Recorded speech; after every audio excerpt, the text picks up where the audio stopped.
Hello, what's up? Welcome to the gym. Thank you so much for being here. Hopefully you're having a great day so far. And are ready for some Pokemon card action. Because that's what we got going on today. Thank you, Icky, for the sub and the 42 months. Appreciate that. And thank you, Top Deck TCG, for the sub and the 15 months. Luna for the Prime sub. Ben Morse with the Prime sub. Thank you all very much. Oh, baby, what we got going on? It was Labor Day weekend. Hopefully everybody enjoyed their weekend. Got to rest a little bit. I spent some time with Natalie's parents yesterday. That was nice. Got to do a little cookout. It was a beautiful day. And got to get our house cleaned up a little bit. I felt like I've been kind of getting caught up. I feel like I've been playing catch up ever since that 2-week trip to Japan. I really just been, trying to get back settled and into a normal routine. And I feel like this long weekend finally gave us the time necessary to finally get everything in order. So I'm finally feeling caught up, which is nice. And I also got a couch in here now, which I'm very excited about. I've got this old ratty couch that I've had. Thank you, Twin VXS, for that tier 2 sub in 30 months. Yo, thank you. Thank you. Yeah, finally. Got a couch. I've been wanting a couch in this studio for a long time. But, not enough to actually go buy one. So we just did some reorganizing in our house. And this old ratty couch that we had in the living room for the upstairs living room, the coffee nook. We'd had this old ratty couch that I had moved from apartment to apartment forever, right? And my parents gave us a nice pull-out couch as just they didn't have room for it and they just had it. So they had given us that a while ago, and we had that in one of the guest bedrooms for a while, but we decided to just move that to the upstairs living room instead and clear out some space in one of our guest bedrooms, and therefore we had +1 couch.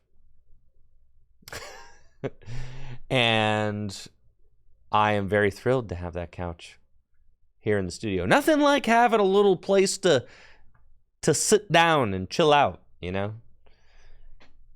A couch can really elevate the vibes of a place. Significantly.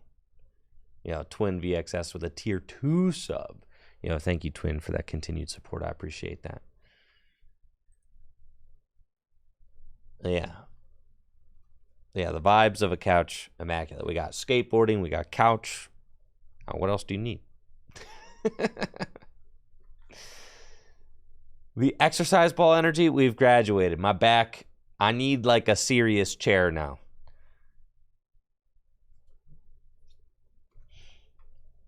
I do.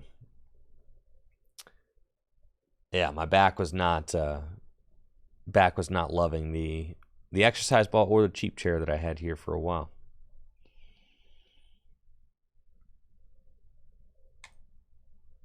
Now, what happened to kickflips in the studio? I did some kickflips on Friday. And a 360 flip.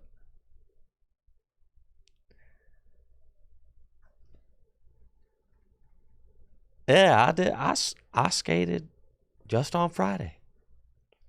My knees were pretty sore after climbing Mount Fuji, but, when the time calls. We got some more cards revealed from Raging Surf, like this Gengar here. Pretty cool. Darkness type Gengar. How many darkness type Gengars are there in the history of the Pokemon TCG? Let's see. We've got the V and the VMAX. And that's it. Okay, so this is the first ever single prize darkness type Ghastly. This is the first ever darkness type Ghastly and the first ever darkness type Haunter. And the first ever single prize Gengar. So that's pretty sick. And the artwork is phenomenal. Yeah. I mean, this guy is super dope. Absolutely love that. You see why people collect Gengars. I mean, Gengar is just a very, very popular Pokemon.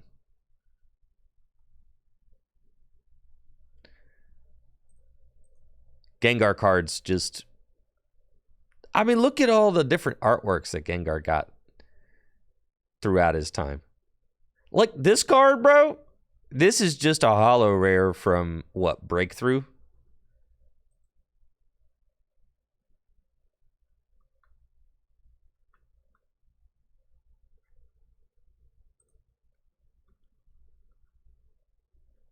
You know, and if you want a nice one, probably got to pay $10 for it.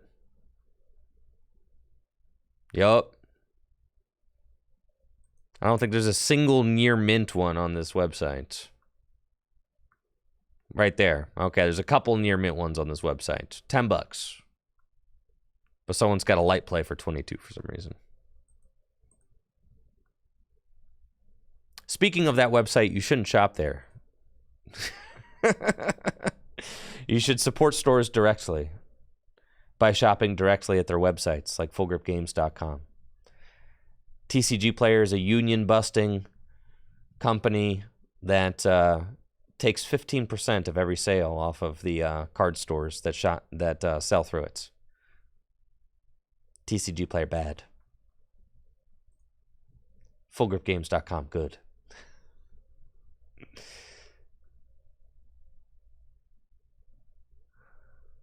So we got the new Gengar line, Minior. This is cool. The art rare. Beautiful. God, the artwork is so sick. Love that. It's got an ability, Flying Meteor, once during your turn. If this Pokemon's on your bench, when you attach an energy card from your hand to this Pokemon, you switch this Pokemon to the active spot. Okay. And... all right, it's a 1 energy attack. Gravity Tackle, 20 more damage for each colorless in your opponent's active Pokemon's retreat cost. It's not a lot of damage, though, is the thing. Yeah, it's not a lot of damage. So say, like, your opponent's Pokemon has a retreat cost of 2. You're doing 40 damage for 1. It's a neat ability. It's, like, cool and all. Okay. I'm thinking, all right. I'm thinking, all right, I got, like, maybe you could play it in fighting type gym leader challenge decks to switch Machamp in and out of the active spot so you could strong arm Lariat. Right? Like back-to-back turns. Like, maybe, but I honestly think that just playing a switch is probably better. Like, Machamp can do Strong Arm Lariat for 200, and then you attach to... You're wasting your attach... Yeah, it's not... I didn't say it was great, okay? I just said it's an option, all right? I didn't say it was, like, fantastic. I'm just saying, I'm really scraping the barrel here, looking for some uses, okay? But yeah, in, like, current standard, it just seems like that this kind of attack is extremely underpowered. Like, what are you going to... Okay, at best... At best, What? Like, what if your opponent's active Pokemon only had... What if your opponent's active Pokemon had a retreat cost of 10? Then you'd be doing 200. But the retreat cost will never be 10. Never. Yeah, it just ain't worth it. It's not worth it, folks. But the artwork's pretty. I really hope I open one of these in Japanese out of my Raging Surf boxes, which are coming this month. All 30 trick or trade cards. Wow.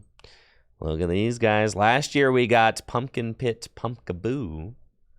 Yo, this year we got Netherworld Gate Gengar. Yup, gonna need me that. That's pretty cool.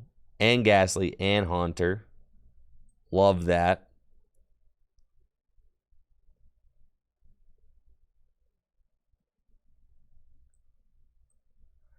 It's fun because that's like a, that's like a, it's a playable card.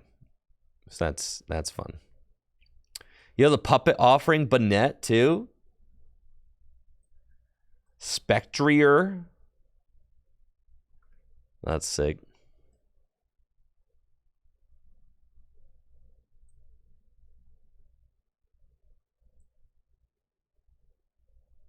The Free Retreat Zubat? Yes. And United Wings Murkrow. Thank you, Case Closed, for that tier 1 sub in the 21 months. Appreciate you. Thanks for the support. And Mimikyu with the Safeguard.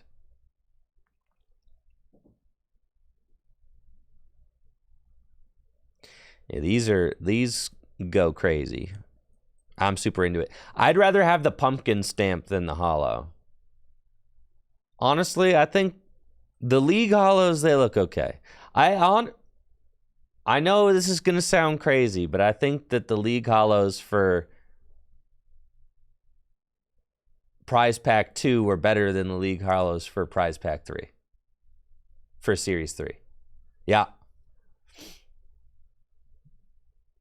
Yeah. The Series 1 and Series 2 holos look better. I know they're trying to bring back the Galaxy thing. It just doesn't look the same. It doesn't look the same. It doesn't. No, they don't look the same. They don't look like they used to, dude. They don't. They just don't. It's like, it looks like someone's trying to copy what they used to do. It doesn't look like, they didn't bring back the actual print quality of like those old cards. They're just referencing it in a way that looks cheap, in my opinion. Whereas, at least like the Series 1 and Series 2 were kind of like different and unique in their own way. Series 3, in my mind, kind of looks like a knockoff. Don't act like you don't know what I'm saying. If you have ever seen an original EX card from 2005, you know exactly what I'm saying. Don't act like you don't know what I'm saying. Thank you, Jamer, for that Prime sub. Don't act if you're tripping if you act like, no, they look exactly the same. No, they don't. See? Craig knows. We all know. I'm not being pessimistic. That's not the correct word to even use in that place. Pessimistic means that I'm thinking like poorly about the future. That's not what I'm saying.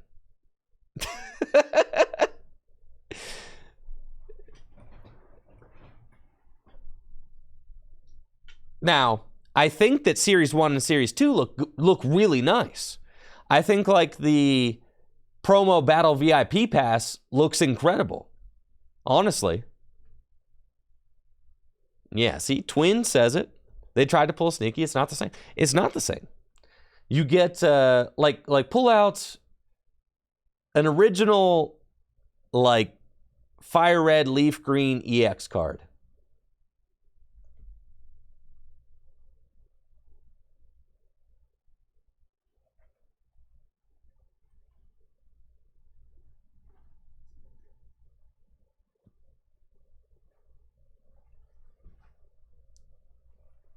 I'm not being pessimistic. I am giving my opinion about something. Is that I like Series 1 and 2 better than the third because the third looked like cheap knockoffs. That's not pessimistic. I'm just saying I like 1 and 2 better. So we can't critique things anymore? I'm sorry. I thought this was America.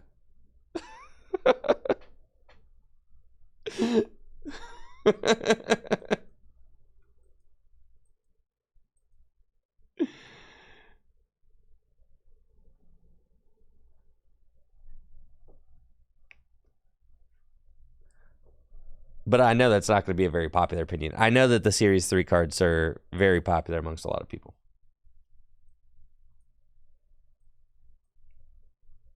I just, I'm not super into them.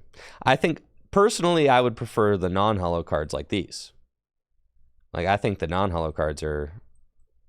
And I've always kind of been that way. Like, I'll prefer non-holo theme deck cards more than, like,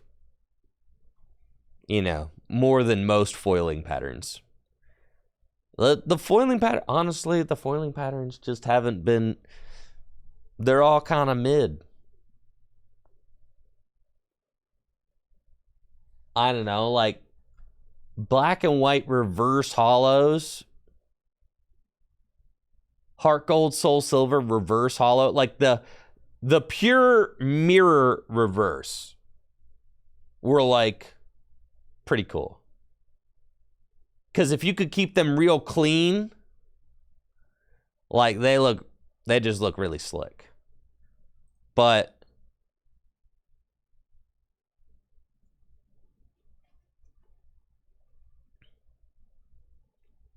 honestly, thinking about like the different kind of holo patterns over the years, like I haven't really been in love with any of them.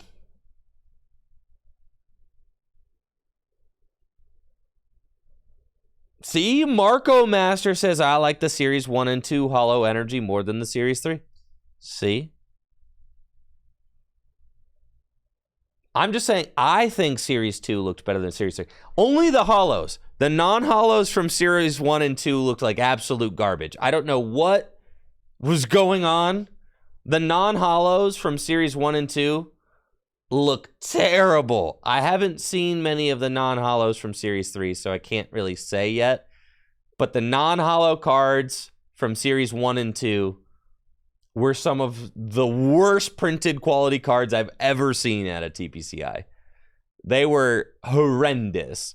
Now, those look like knockoffs. Like, they looked like they could have been fake cards.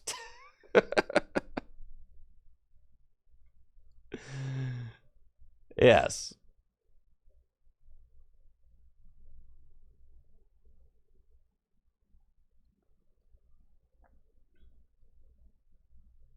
They did.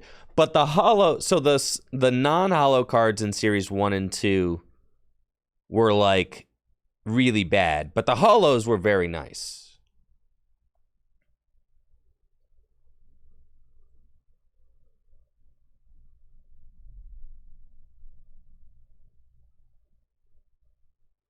And that's the thing, Atomic Waffle, like the Cosmo foil is very nostalgic for me too, which is why I'm so critical of it, right?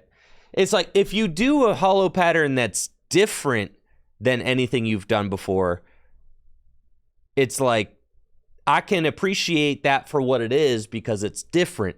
But if you do a holo foil pattern that's referencing an old holo foil pattern that you've done, but it's not quite the same execution, then it can feel off, which is what I'm arguing that the situation is, right? So for Series 1 and 2, I thought that they did a unique holo pattern and it looked really cool for some of those cards. But for Series 3, it's like, they just kind of look like the blister hollows, and the blister hollows are like,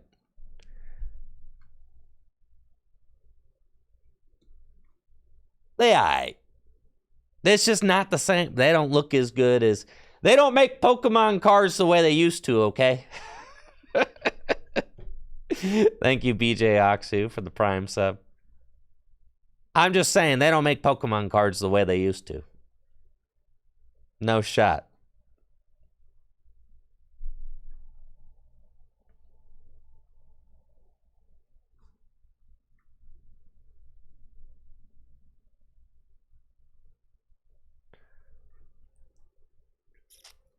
But I have to qualify this with the way that they used to print Pokemon cards back in the day. I felt like they looked better, but they were more likely to peel, right? And that was a major problem with the old EX series cards. The holo foil would like peel off of them. That's, if you see any like mod play, heavy play EX era cards, the peeling is really bad. So I will qualify my take with that. And the new cards do not peel. They don't. So like they fixed that. Yeah, the EX cards, they peel really bad. That is my least favorite. I won't buy a card if it's peeling. Like that's my biggest pet peeve, is if, like, more so than being miscut or anything else like that.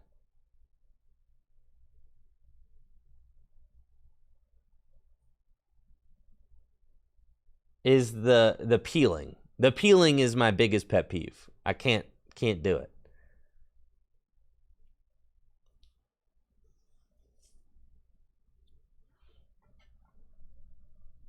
Yeah, the peels are so bad. But they've fixed that with their card manufacturing. They've fixed that. The cards don't peel anymore. So that's big, right? See? Yeah, Icky's got it. It's unappealing. Get it?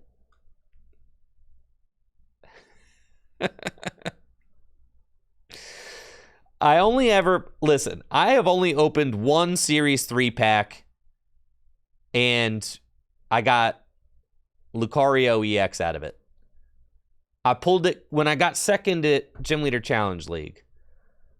I got Lucario EX, and I got Canceling Cologne. Here, all right, actually, I don't have any EX cards here. All right, how much can I audit this? Give me a second.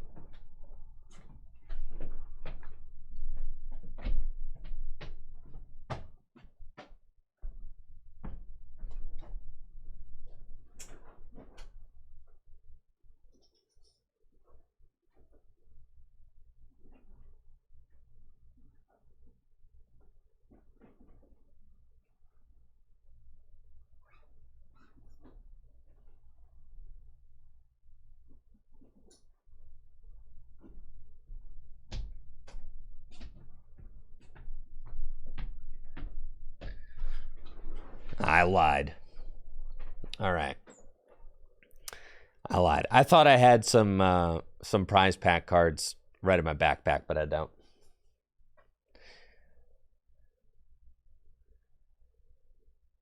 Right. The Mirage Gates, that kind of stuff. I'm glad that they're... I love the promo packs. I mean, I do. I love the different promo cards that they're doing. I love that they're doing league promos. I absolutely love it. I do. I absolutely love it. But of course, I like some of it more than others. And that's okay. I prefer, personally, as a Pokemon player, I prefer non-holo cards. And that's because I just think that they look nicer. And I rock with the Scarlet and Violet.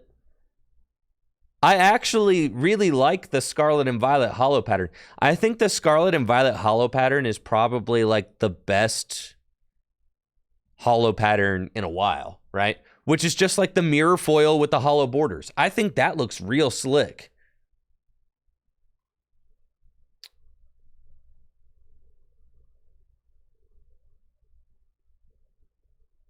Yeah, I think it looks nice.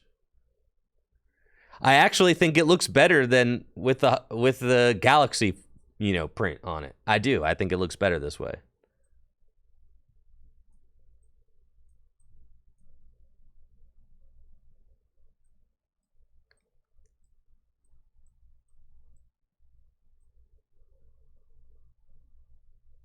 But yeah, I've always been someone who likes non-holo cards. I really like the non-holo like theme deck cards that they used to print. And now the only way to get non-holos is certain cards, like since they don't do theme decks anymore, I don't know, do like V battle decks give out non-holo cards?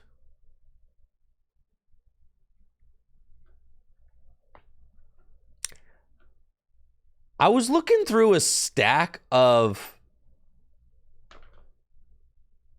black and white holo cards in Japanese the other day. Oh, pre-release kits. Okay, so that's another good way to get your non-holo cards. Pre-release kits, right. Yeah. Pre-release kits, some EX battle decks will have some non-holos. Things like that. But yeah, what was I saying? I don't remember. Anyways, here's Wonderwall. Like the non-holo cards, they're great. Yeah, look at that. That is a holo card, but it still looks slick.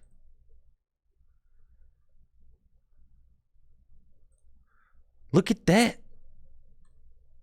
Oh, I was looking at some Japanese black and white era holo cards, and we were robbed of those beautiful holographic cards. Okay, I remember like back in the day being like the line holo pattern like just looks kind of okay, but the Japanese black and white era holo cards, the thing that we didn't get is like the holo pattern extended onto the borders, right? So they had these like silver borders that also had like the line. Yeah, they all looked so good. Yeah, they all looked like ace-specs, but just like the regular holo cards did. The silver borders were just so good for that era.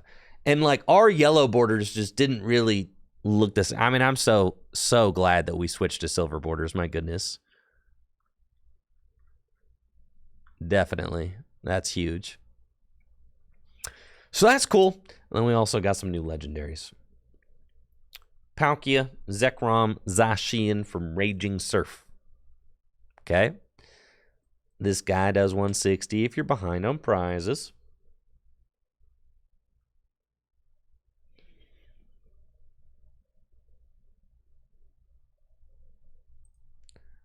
$130, 40 to one of your bench Pokemon. Brave Blade, 130 for 3. Yeah, like they're all pretty lackluster, honestly. And just looking at them from like a gym leader challenge perspective, it's like, yeah, I mean, like you could play this in a gym leader challenge metal deck, like you could play this in a lightning gym leader challenge deck, but you're like, you could play this in a water.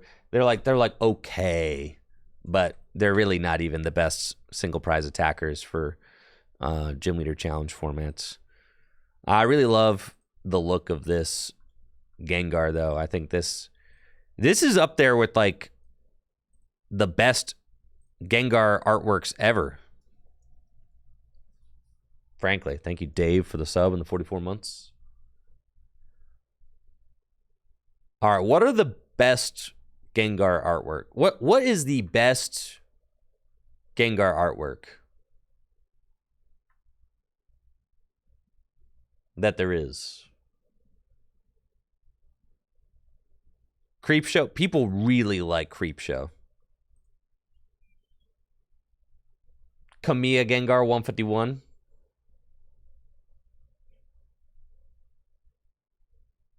You got to go back and look at the classics, dude. This one goes crazy. That's a dope Gengar right there.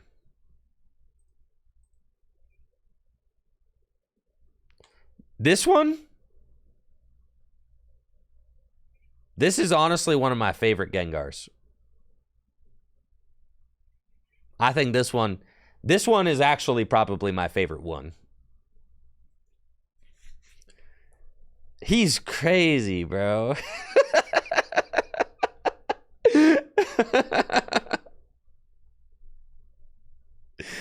Yeah, bro. He's crazy.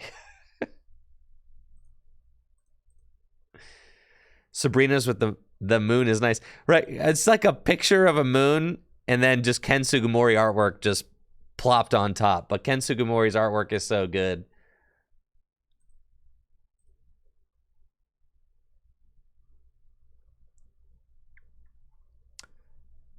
Sabrina's Gengar is so good. The e-reader one's so good.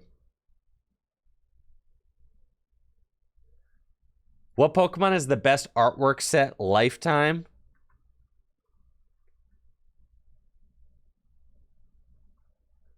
Holy smokes.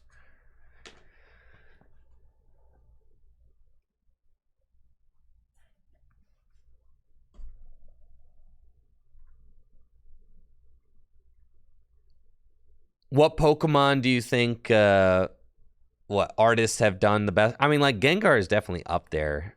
You look at, you know, cards like this, that's just like an absolutely insane artwork for a card, right? And some Pokemon just you get Pokemon that have just been printed over and over and over and over again, like Gengar, right? Like this one by Arita getting the tag team treatment. It's just gotta be Gengar, right? Rayquaza has some of the worst artwork. Everybody thinks that they want to draw Rayquaza, and then they realize what it looks like, and they're like, wait, never mind.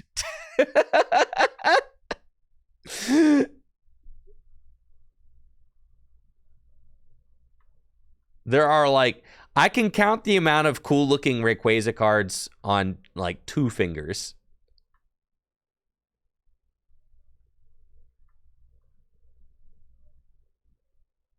Yeah, it ain't Rayquaza, which blows my mind because Rayquaza is like one of the, you know, Rayquaza was one of the most loved legendary Pokemon in the game. But the artwork on Rayquaza is not, you know, usually be looking something like this. This is like the most average Rayquaza artwork. This is the median, you know? When you're talking about Rayquaza, this is like what almost all of them look exactly like this.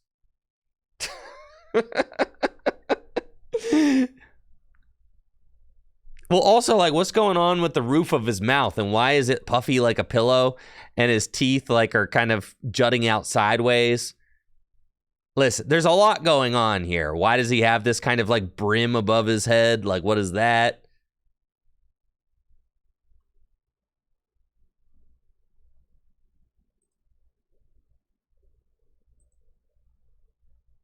Yeah, that's the most average. See? Average Rayquaza. I'm not kidding, dude. This is... This one has a unibrow. Literally.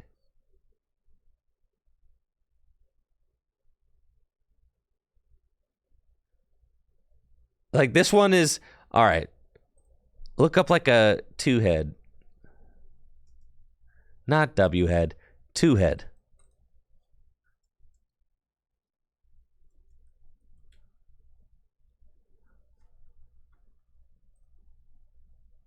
Yeah, like this.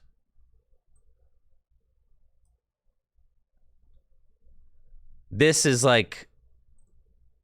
That's exactly what he looks like. Does he not?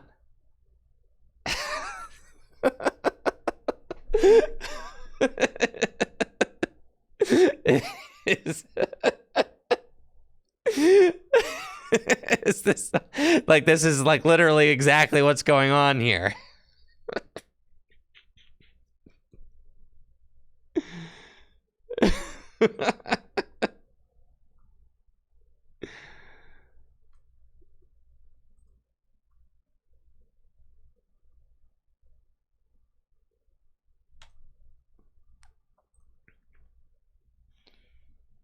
You know, and then you got some okay ones.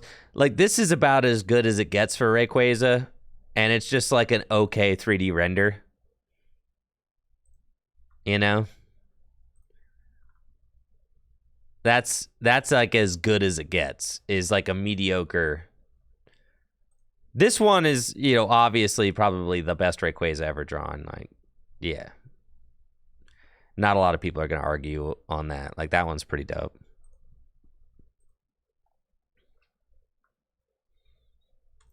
The most average looking Rayquaza.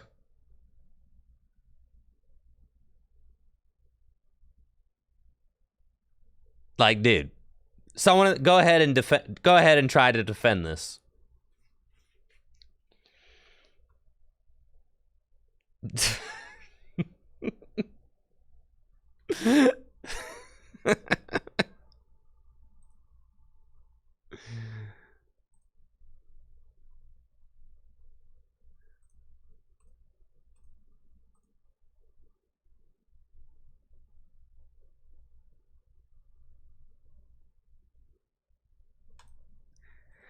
They just love doing Rayquaza dirty, you know? All right. This Rayquaza's dope. This one is good. This is actually cool. He doesn't look ridiculous. But look, I feel like they've changed Rayquaza over the year. Like, I don't know, or they have allowed some artistic license with the... Because look, you know, he doesn't have that insane brim. Whereas, like...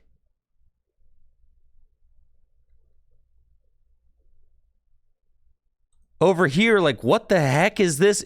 He's looking like a Ludicolo out here, dude. Like, what is this bowl on his head? He's got the Ludicolo aesthetic. And that's what's really... That's what's really making things look silly right here. Is like, dude, what is he's got the whole fishbowl on his head?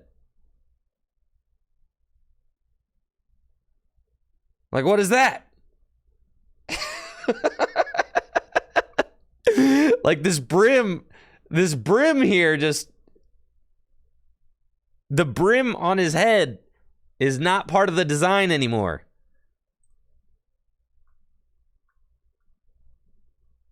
Even here, you can kind of see it.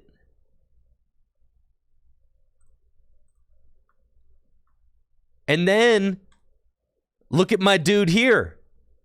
They're like, please let me get rid of the brim on his nose. And someone at Pokemon was like, okay, fine.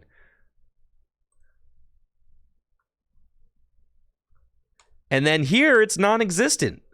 And guess what? The card looks a lot cooler.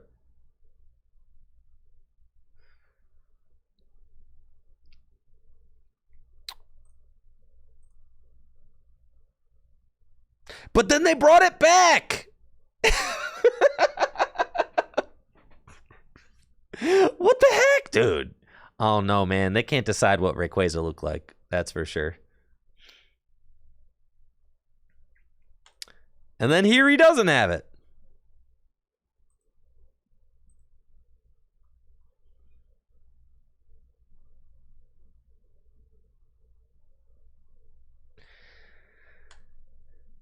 This is one of the best Rayquaza artworks just because you can't really see Rayquaza that much.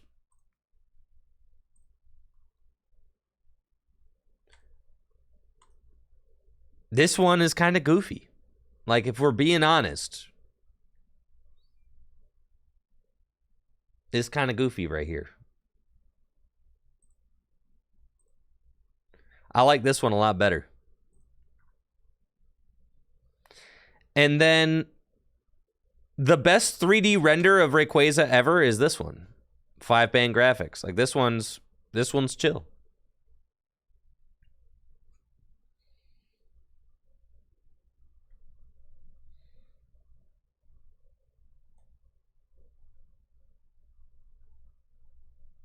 Like that's just a good 3D render. With the sky in the background and the sunburst, like this is really solid.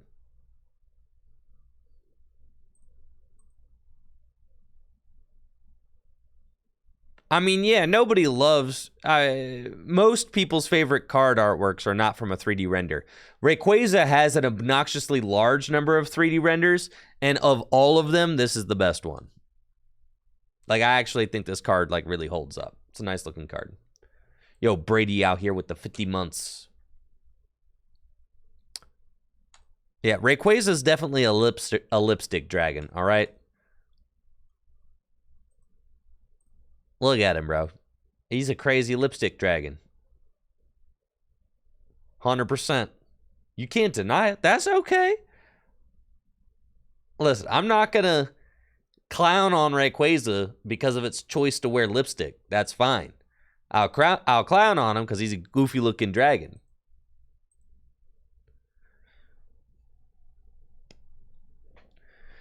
But once you see the lipstick on Rayquaza, it's hard to unsee it.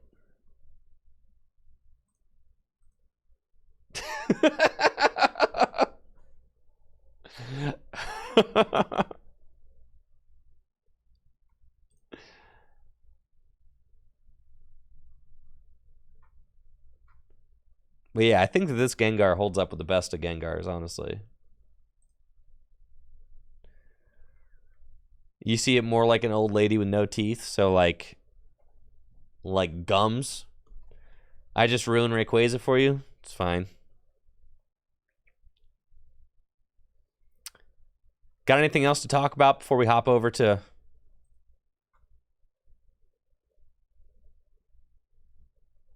live?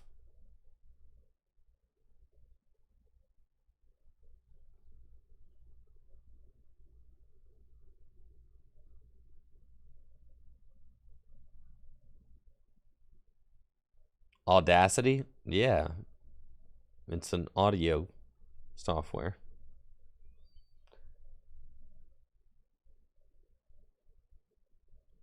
I will be going to Pittsburgh, yes.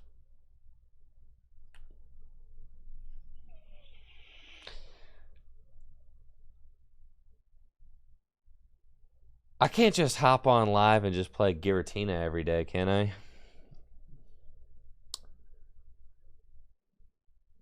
Well, I watched the Netflix documentary about Malaysia Flight MH370 or whatever. Holy smokes, dude.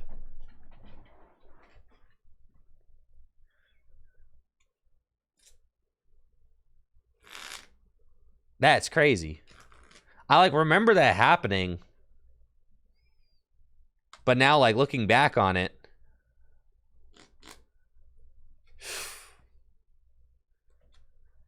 where is it?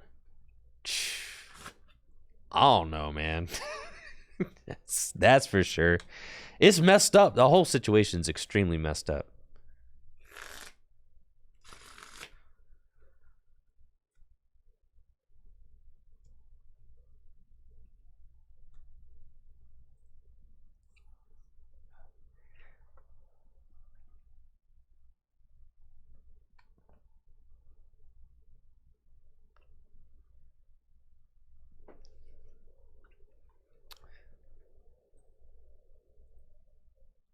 Messed up situation, man. It's messed up.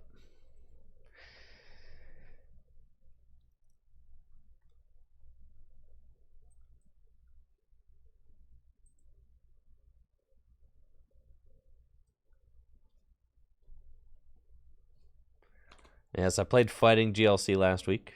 Thank you, Patrick, for the Prime sub in the 9 months. At GLC League, and I went 4-1. I lost one match to Craig, who won. Went 5-0 with Colorless. I played Fighting.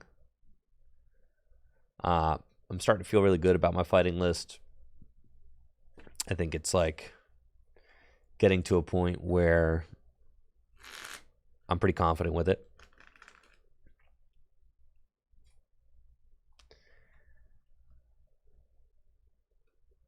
I did Co-19. Yes, I spent probably 30, 40 minutes talking about the list Friday morning. Thank you, Kel Poppy, for that Prime sub and the support. And thank you, everybody, for your very generous subs today to start the stream off. It is September, after all, here on Twitch. And I don't like to talk about, you know, subscribing too much on the channel. But if you were ever on the fence or thinking about subscribing, you get 30% off your subscriptions this month, which really helps to support the channel. Goodra should not be very difficult for us to beat, considering that I can just knock it out.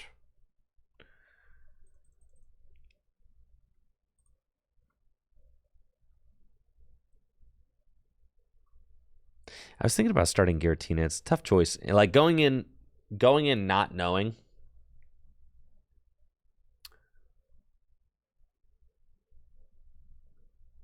Thank you, Design Sensei, for that gifted sub. Appreciate you.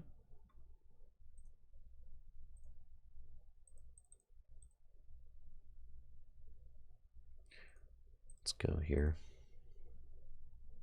Because I'm going to need this Manaphy too, right? It's tough. Like, I wish I had started Giratina over Sableye, but I didn't know what matchup I was getting into. And, like, we need probably this to be our board state.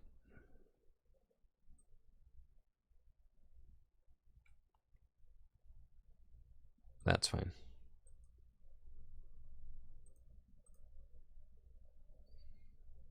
Ooh. Thank you, Arachnid's Dice, for that Prime sub. Appreciate you. Or for the Tier 1 sub, excuse me. Excuse me. Thank you for that Tier 1 sub. I appreciate it. Thank you. Okay. And then probably just retreat. Save the nest ball.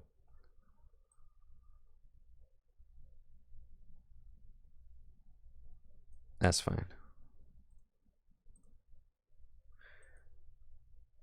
Guess I could have gone Abyss Seeking. Just Abyss Seeking in their face. I think I'm chill for a turn. Just do this. I got a nest ball for another Comfy, and then can do all that next turn.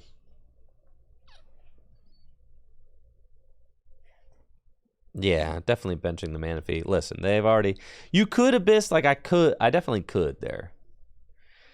But it's also very reasonable for Goodra to get a turn 2, like, attack. So, I don't really think it's necessary. Thank you, Unmei95, for the Prime sub in the 2 months. Appreciate you, Unmei. Thank you.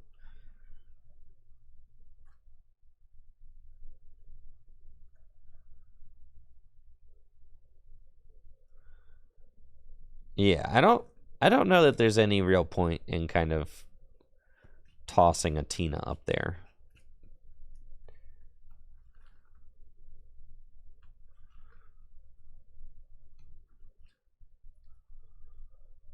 Thank you, Long Dirt Harry, for the sub in the 2 years. Let's go.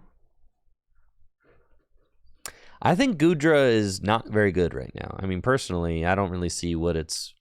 I don't see what the point of Goodra is. You're not beating Lost Tina.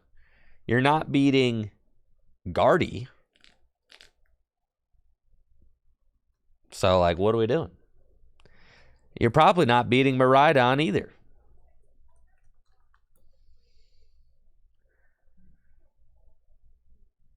So I'm not exactly sure.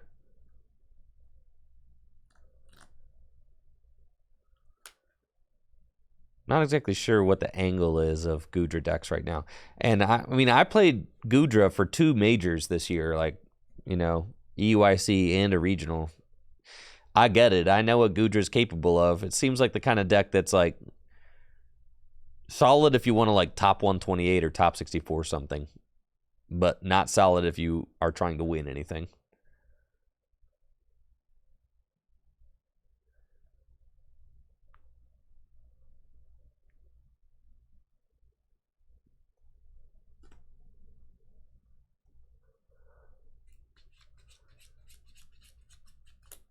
All right, now that we've had the weekend to think about Goldengo,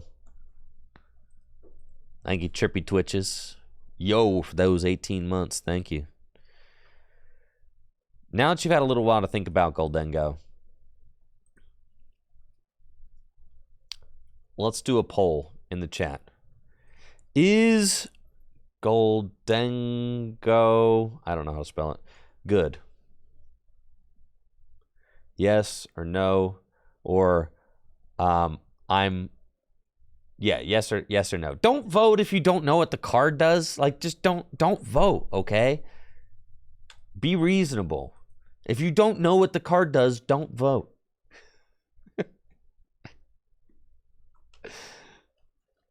Goldengo EX.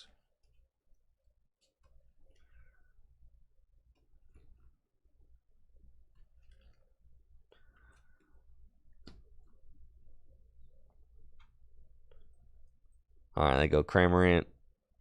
Cool. Did I lost on a water? No. Fantastic. I retreated one. Okay.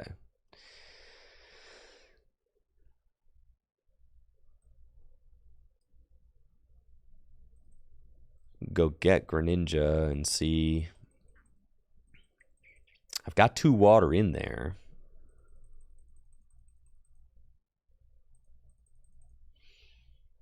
Cool. Let's try this. Thank you, Dwayner, for the Prime sub and the 14 months. Got a Rod. I mean, I'm looking for a lot, so I don't necessarily want a Rod yet.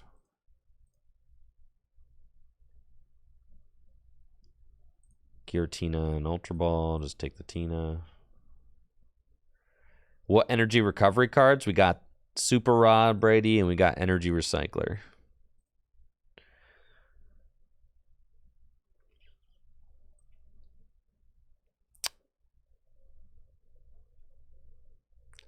Could just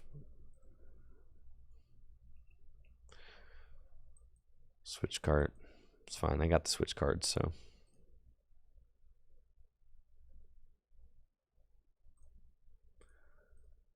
Take the Psychic, lost on the grass. Gotta be a little bit careful with those. And honestly,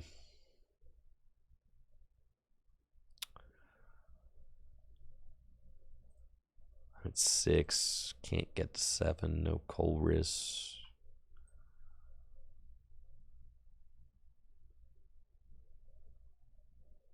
That's fine. I'll just evolve here. Jet Energy. And Abyss Seeking. Thank you, Ridgeway, for the 25 months.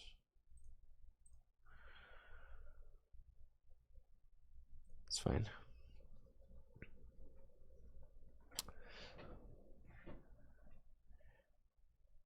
Yeah, appreciate you, Ridgeway.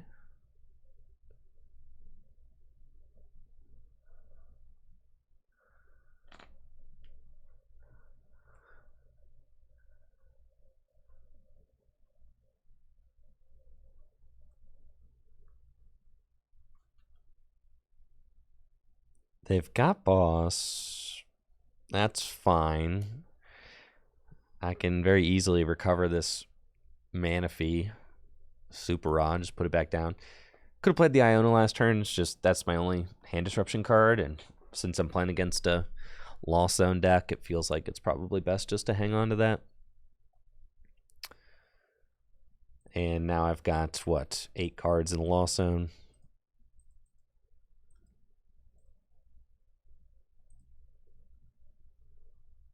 And we got the Nest Ball, so I could bring the Manaphy right back if I'd like to. That's cool. And I could also just hit them with the Radiant Greninja Moonlight Shuriken, since they do not have a Manaphy down. So it seems like they really kind of opened the door for me to do that.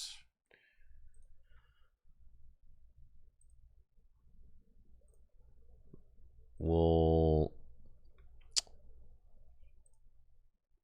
conceal card first. I don't want to rod back in and then... Really just looking for... Well, now I've got...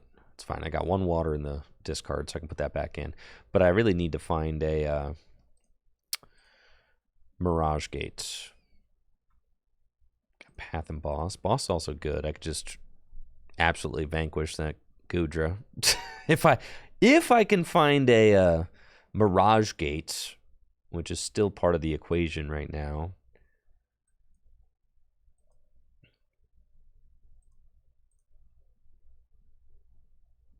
And there it is. Okay. So now we've got two options. I can either knock out the Goodra, which honestly seems pretty good, or I can take this opportunity to knock out two Comfey with Radiant Greninja.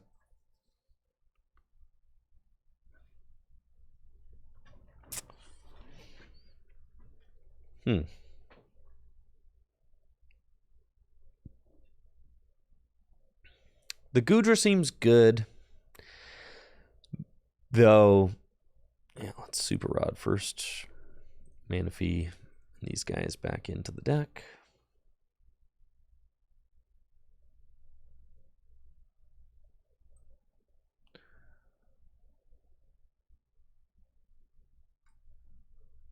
Bring this guy back out. And then I can Mirage Gates. I think I kind of like keeping the Cramorant up. Oh, but I guess I have to rope. So that's fine. Let's rope and see who they promote.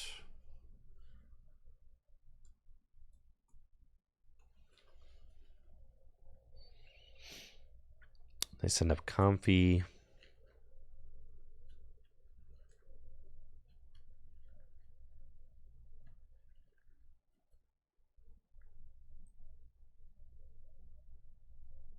Yeah, I'll do this. That's fine.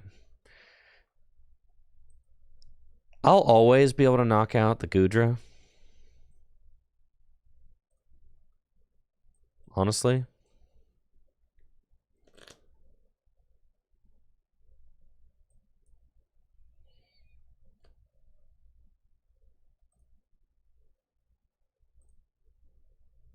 Just Moonlight Shuriken.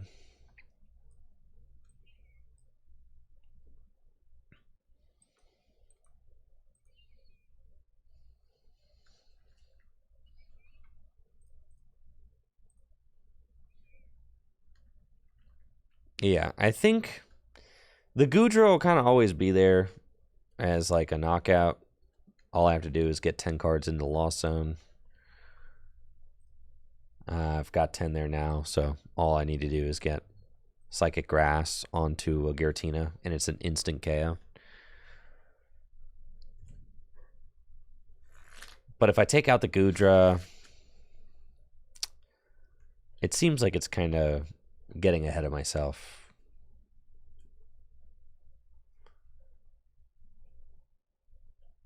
We'll see, though.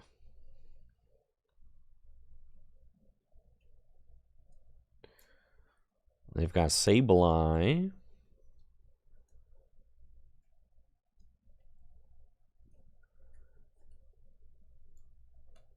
I guess I do have to worry about if they start going Sableye on my little guys. And I'm down a lot of switch cards. That's for sure.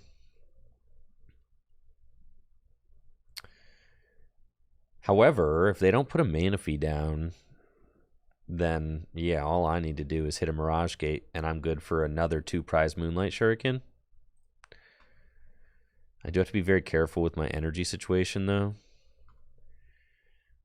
because I probably only have one rod left in the deck. And I need to make sure that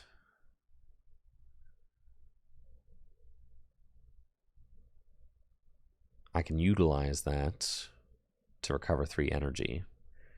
Looks like they're going for this and that. That's fine. This is probably an Iono turn for me. Okay, we got our Psychic. I really need to be careful with energy, so I feel like Concealed Cards is not even a play that we want to do right now. But I've got these 2 energy, so I can Iono them to the bottom of my deck, and then I'm guaranteed to be able to hit them both off gate. So I think that's fine. And if I'm looking at, like, all right, if I go for gate for Moonlight Shuriken, do I want to bench this Cramorant? No, it's just Iono.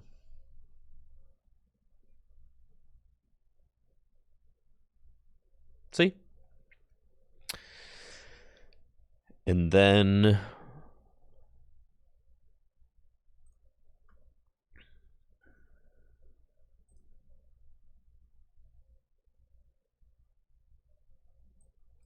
it's gate, last 2 energy in my deck. So I really need to think carefully about what I have. I can still V-Star. Got 1 gate left, 1 jet left. Okay. Do that. And then I've got Super Rod, so I've got 0 energy in deck, 1 jet right now. I can put, what, Psychic, Water, and Psychic Water and another Psychic back into my deck. But the thing is that I don't want to get rid of this grass because I kind of need that grass for my Tina.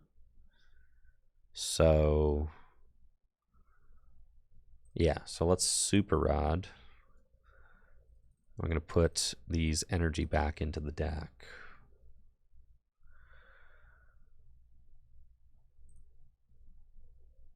But then I need to find boss for knockouts for game. That's fine. But if they knock out these 2, then they don't have an easy knockout for game. So it's still like, it's okay. And then we're going to gate.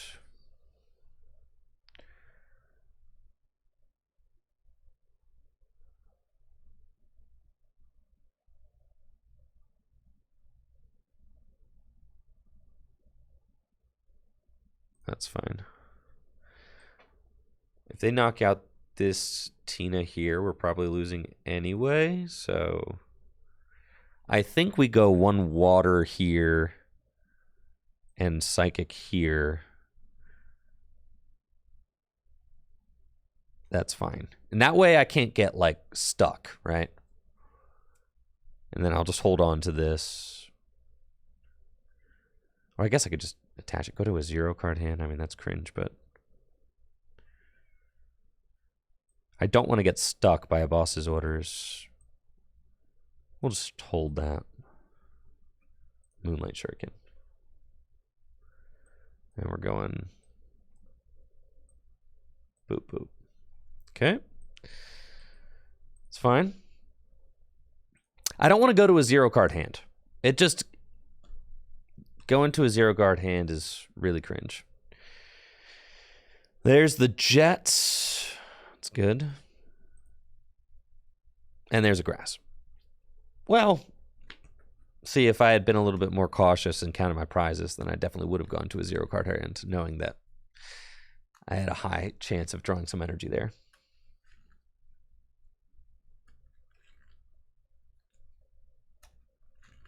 Uh-oh.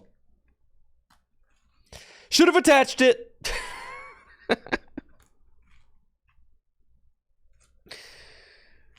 The Roxanne, bro. Killing me. This is rough.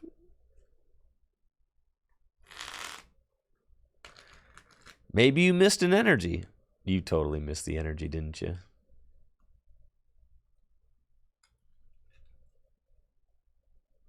You didn't miss the energy. Uh-oh. Well, if we lose to Gudra, we're certainly not playing this deck today.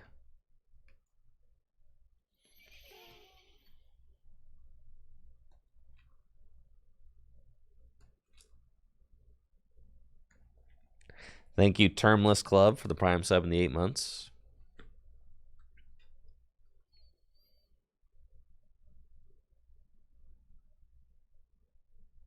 I need to top deck 2 cards. And then we win. Easy. Well.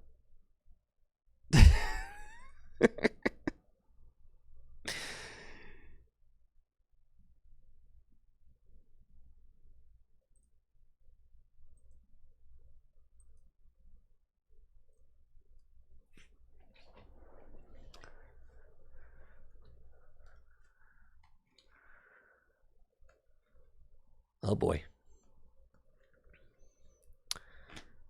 And if my opponent brings up Gudra to attack, then all I need to do is top deck Grass or Gate and I win. Now they're going Cram. That makes sense. Melanie. Oh, I am ruined for sure.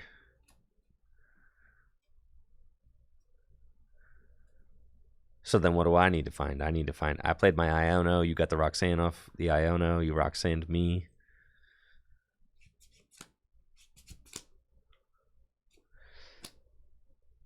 So I guess it would have been better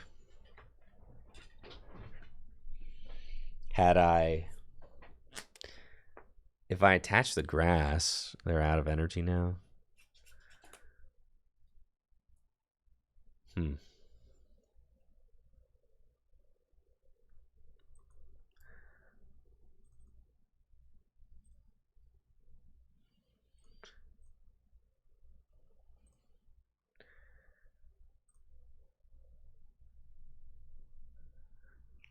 We have to take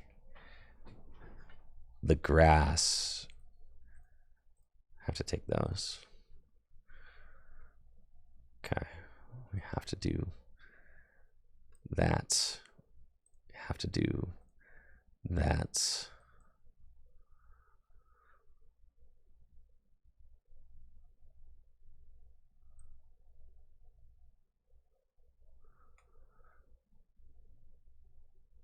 And I just have to hope that you don't have it. Gotta hope you don't have rope or anything. Yeah, no, GG's. Dang, not to Gudra, dog.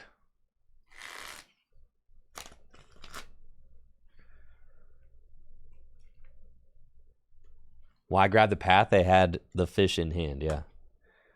The Gudra! Yo, maybe Gudra's broken. We got Good. Well, now we got to switch it up. All right, no more Tina today. I'm Tina'd out. Tina, you're getting benched, dog. What about this deck? Is this deck real? People play this deck.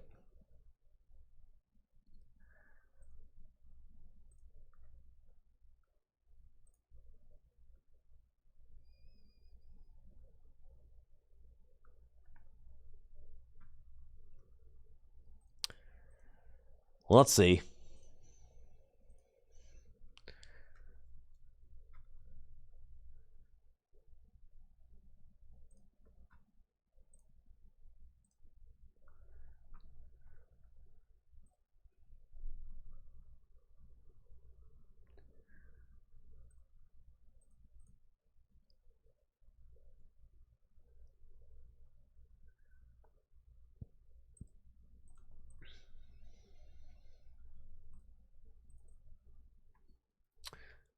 Free battle VIP pass. Energy retrieval. Are there any Ultra Balls in this list? Yes, 4. Good.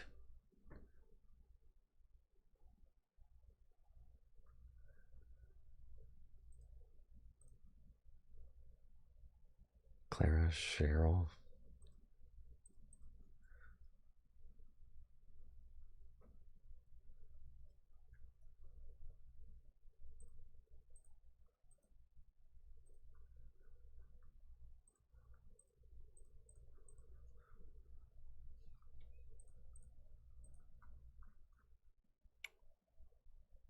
2 Nest Ball, 1 Energy Search, Echoing Horn, Tower of Waters.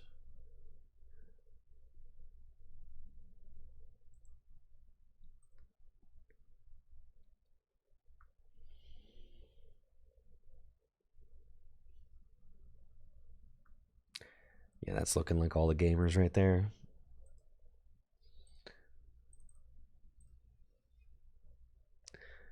Three Iono. I've never really spent any significant amount of time playing this deck, so forgive me if I'm learning, as I have not played it at all. So this is going to be our first time ever piloting it. Are there no Boss's Orders in this deck? There are no Boss's Orders. Why would you need that card? There we go.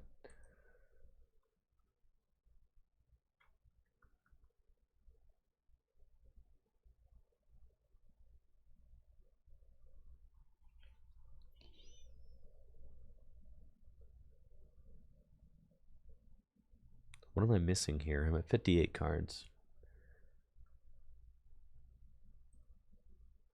Huh.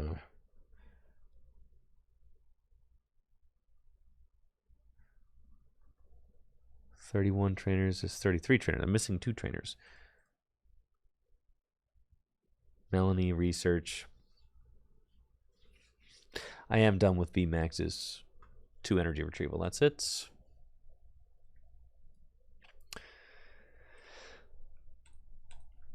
But I do feel like I should probably learn a thing or two about this deck, right?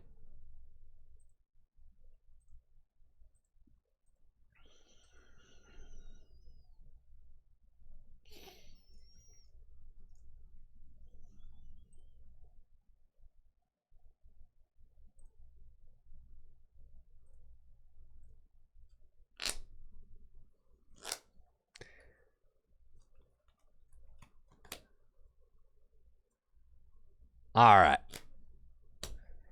What do you guys think about Rapid Strike Box?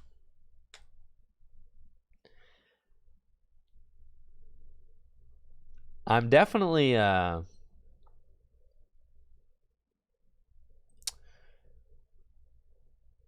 looking forward to the Raging Surf content, or a Raging Surf set coming out. That is going to be a lot of fun. I got those boxes coming. Like, being able to kind of build the Goldengo deck and just, you know, either, I feel like Mythbusters, you know, getting to be like, all right, is this card good or not? Let's see. That's going to be a lot of fun. Oh, yeah.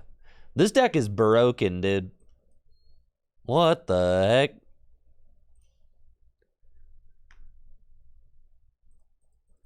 Not that. Give me one of these cards. Arceus. You should have never played Arceus against me.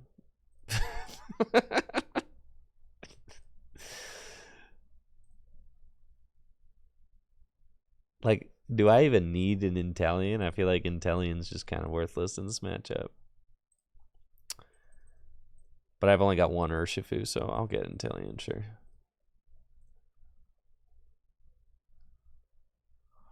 Okay.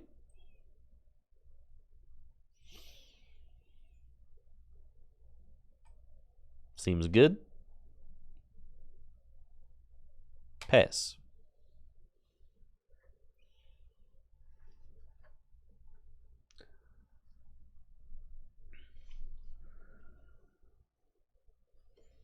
It's Arctina. It's not. It's not. It is Arceus Regidrago, I believe. Oh, yeah, baby. Well, let's go.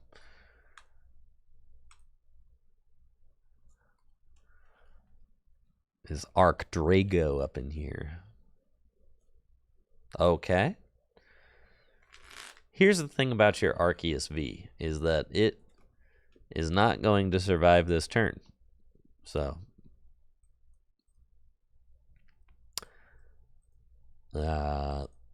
that's a thing.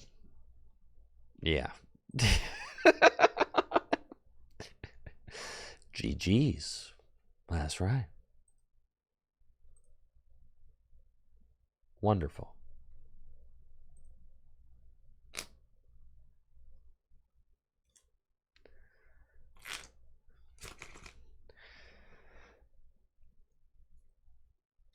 Does feel like this deck has good matchups and bad matchups, yeah. I mean, all decks do, right? It's kind of how it goes. But yeah, this deck seems like it's probably even more polarizing.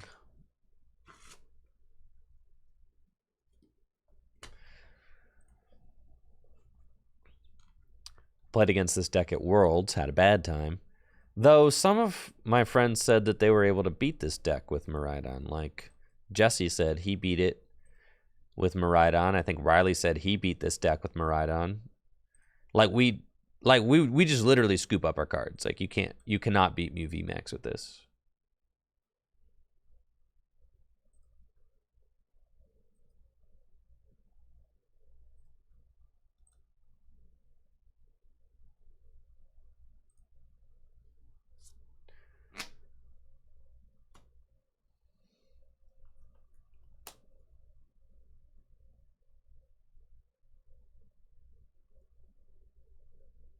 I mean, with 2 Drapion, you can probably beat the Mew matchup, yeah.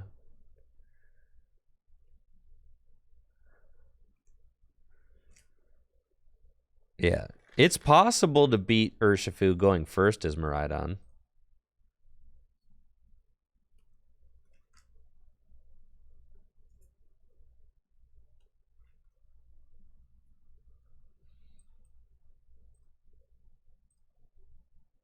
But 2 Drapion? That just seems so bad. The problem is this deck already only plays 1 switch card. Yeah. You have literally 1 switch card. If you start the Drapion or your Radiant Alakazam, you're bodied, dude.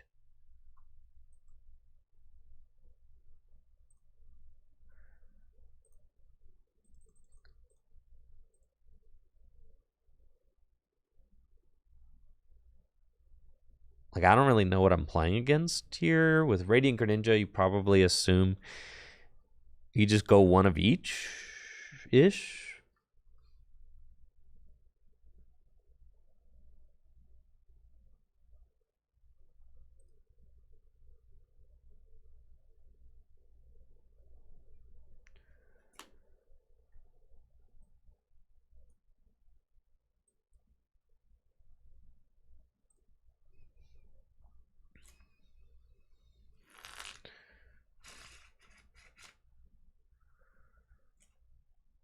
Not really sure what I'm playing against, but this kind of feels like a... See, all right, we're playing against Chien-Pao. I didn't know that.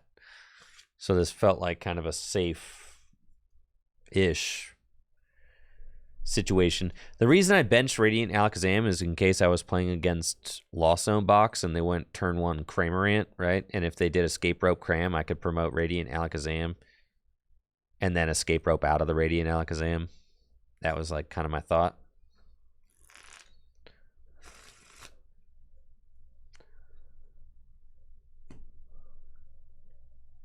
Yo, thank you, Bovine. I appreciate you.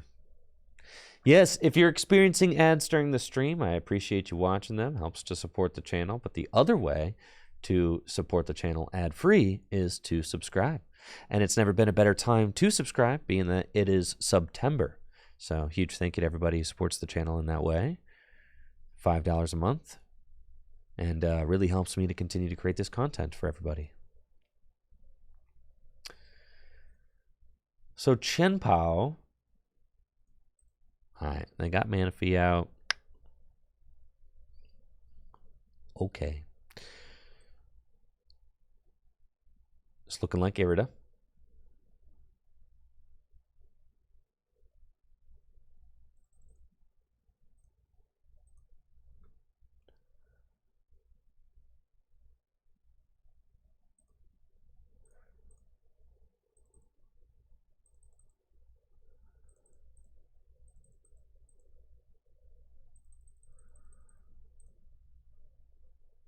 I feel like that's fine.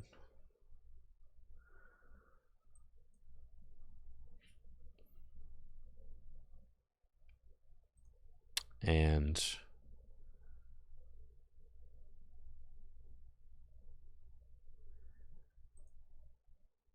can rapid strike search. This is tough. It's like you don't really want to play this Ultra Ball out of this hand at all.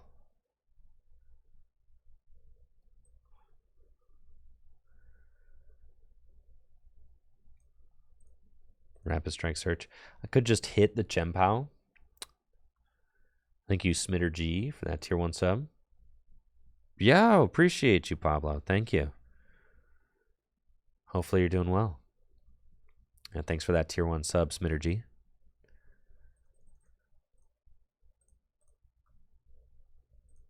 Could go get Tower of Waters. Nope, can't do that. I'm not doing anything if I do that.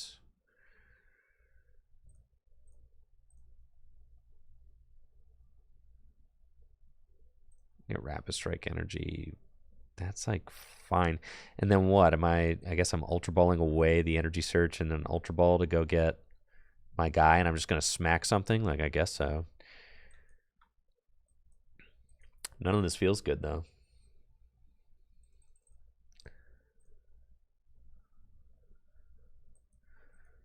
And I guess at the end of the day, I'm really just hoping that they do not...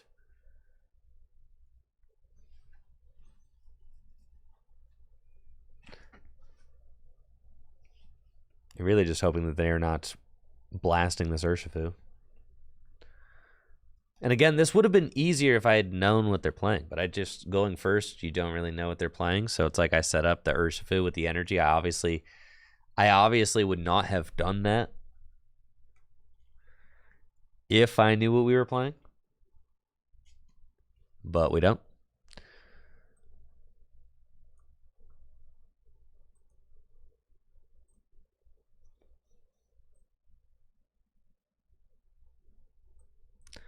Nah, they ain't gonna knock me out, bro. No shot.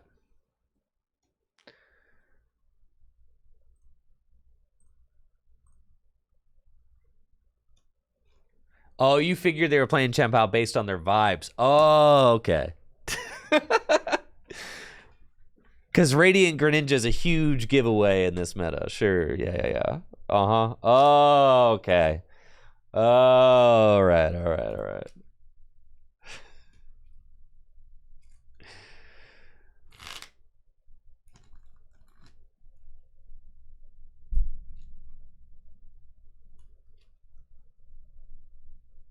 Ah, yes. I think I am getting blasted here. They've got Palkia. They've got Irida.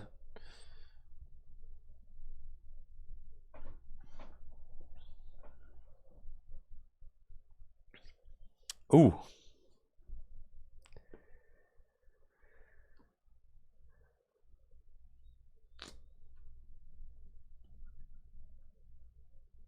Yep. Super cold. 3 more. Yep. That'll do it. Ooh-wee. Sheesh.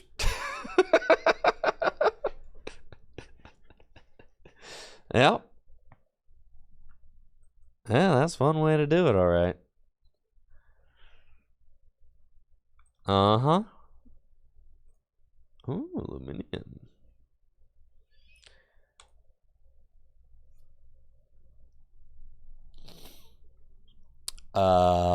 Okay. That's nice. It's time to play this card. Yeah. Goodbye.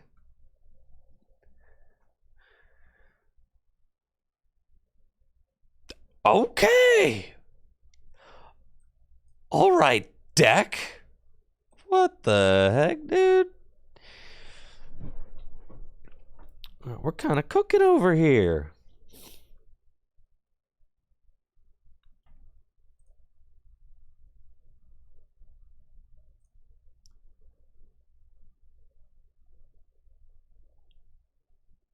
I got a lot of prizes to take.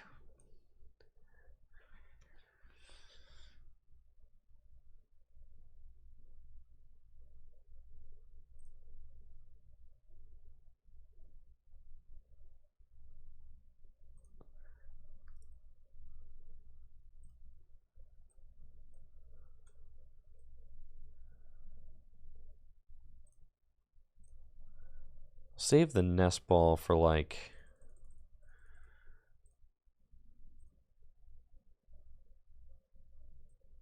Yoga Looper, I guess.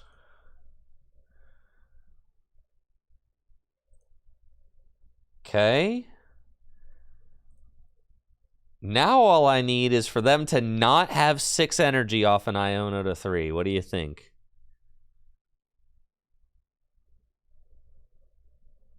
Do you think they got Shivery?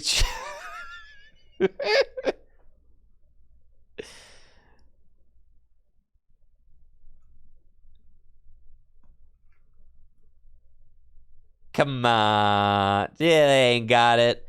See, they know the secret of the deck, though, bro. Everybody knows. There's only one switch card in here.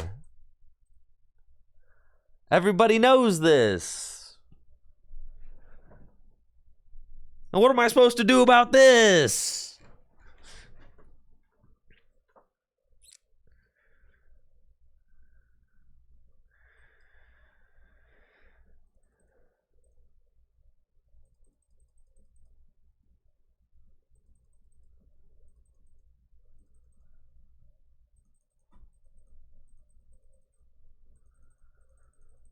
Okay. Thinking.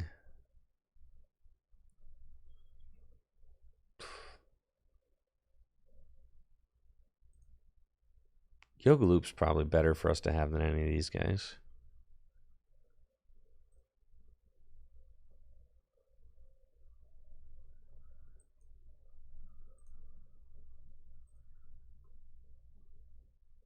Oh, yeah, just use Floatstone. You're so right.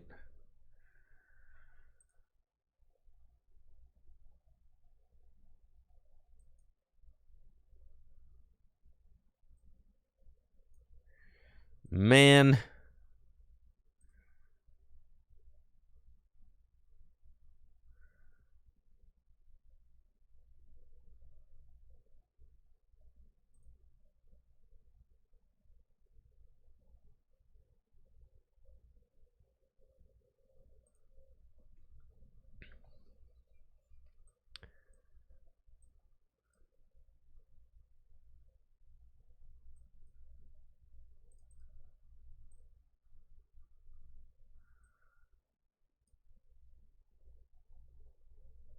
Okay. Why are you glowing? Oh, yeah.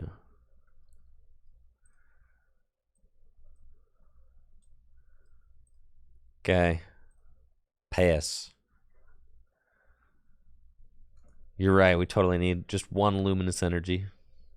Just for this situation.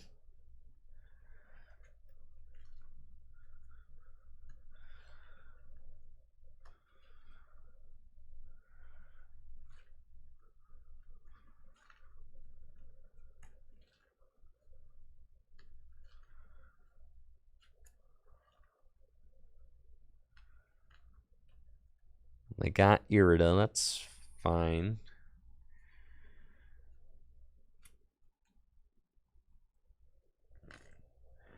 I was going to Yoga Loop the Manaphy and bench Urshifu then. Right? Yeah. Like, that was the game plan. And then to win with Rapid Flow, Luminian, Chenpao, right? Come on now.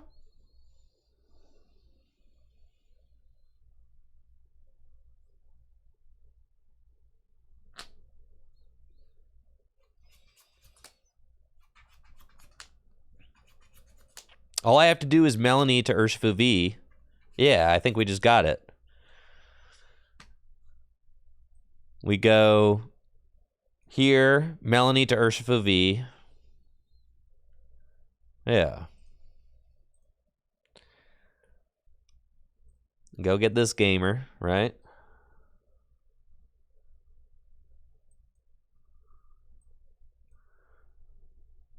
Do that.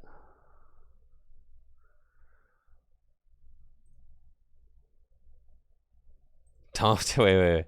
Yeah, double gunner once. We're going just not the Manaphy. All right. And we'll go here.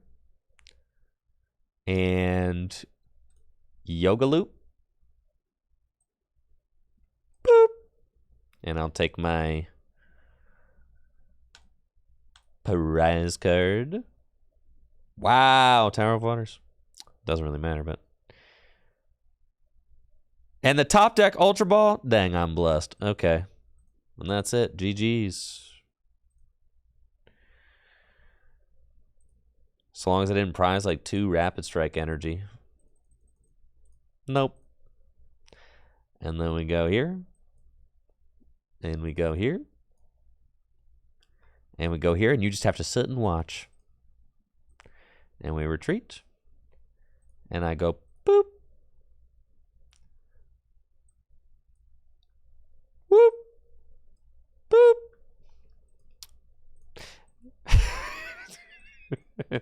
And then I do it again. I'm just kidding. All right, and then we rapid flow. Boop. Boop. And then I take my 2 prizes. But wait, there's more. And then I take 2 more prizes, and I win the game. GG's.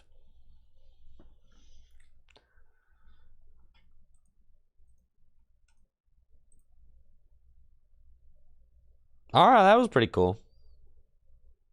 I've definitely been sauced like that by this deck.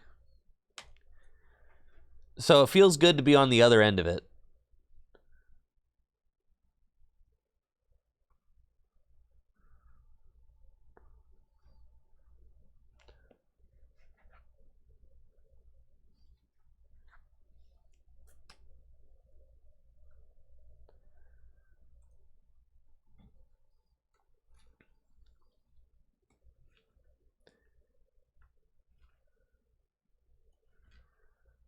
I think they were gusting command Alakazam to try and slow me down because they didn't have a play. Where they would have been better off probably just, well, I mean, I get why they did it. But they should have waited until they had boss knockout on a VMAX instead of knocking it out.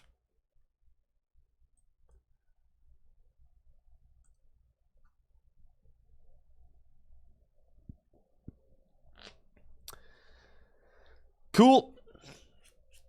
Looks like I'm up against a Lost Box deck. Feels good, man.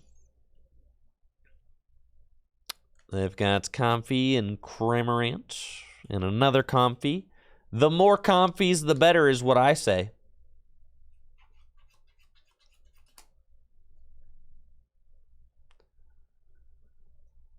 Yeah, it turns out Urshifu VMAX was a really good card. Yeah. Yeah, Urshifu is pretty good.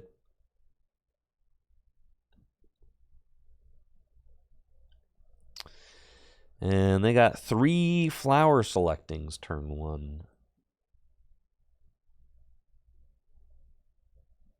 That's interesting.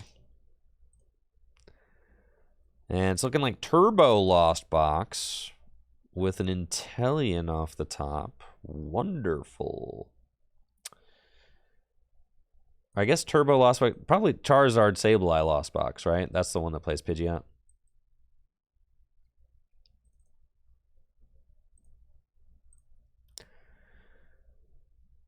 Kind of like a not Pogger's hand. I guess I can get Ultra Ball, right? And then you kind of just go for... Or I... Yeah, that's fine. Okay, we do that. And then we bench these. And then we nest ball. And we go get Remy. It's fine. And then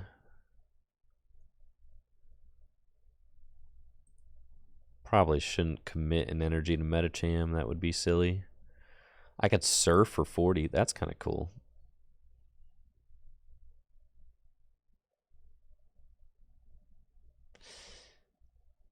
It's probably fine.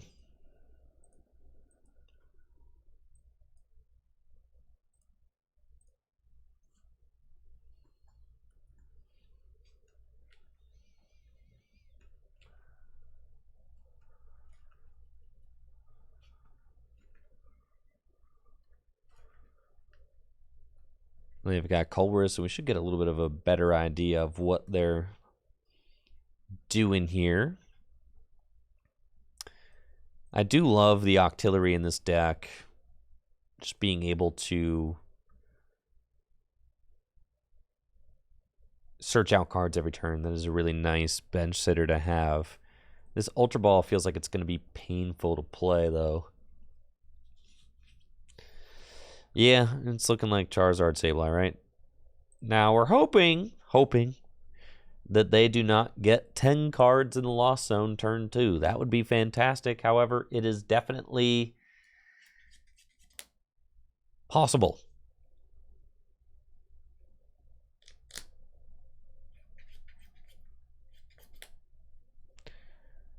And they still have their V-Star power. They still have Pidgeot. I mean, they could Force Seal Stone, Vacuum Force Seal Stone, and they're pretty much there.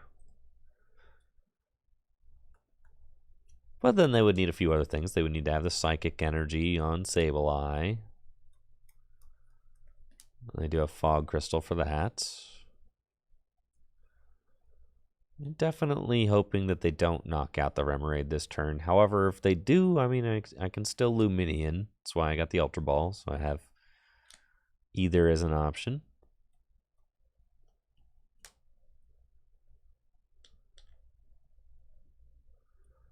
And it's looking like that's a, yep, that's a turn 2 Lost Mine going first, which is a lot to deal with. That is a lot. It's a lot, you know. Wish you hadn't. But that's okay.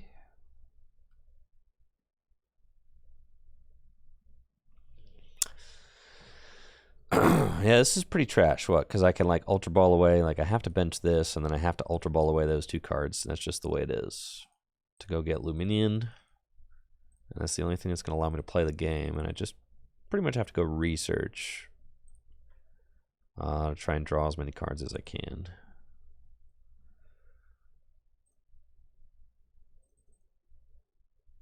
Yeah. And then we do that. We find water energy.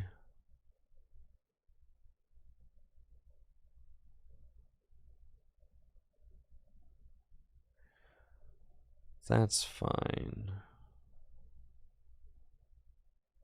And then 12 here. It's not a knockout. That's at least good.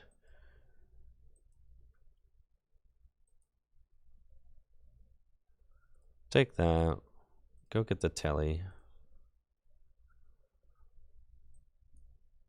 And then bench Urshifu as well. I think that seems fine.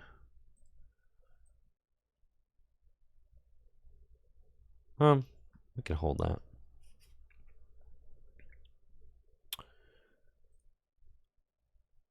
We'll double gunner.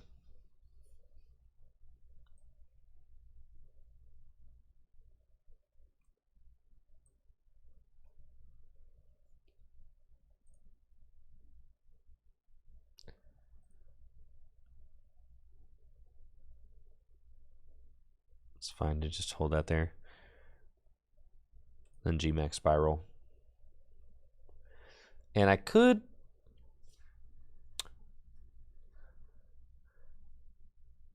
I guess we'll just take this knockout. But it does kind of like free up a bench spot, and you might not. But then you're just letting them lost mine you every turn. Yeah, we'll do the extra damage. It's fine. I also want to get that energy off the Inteleon. I guess you could think about just doing 70 there, though.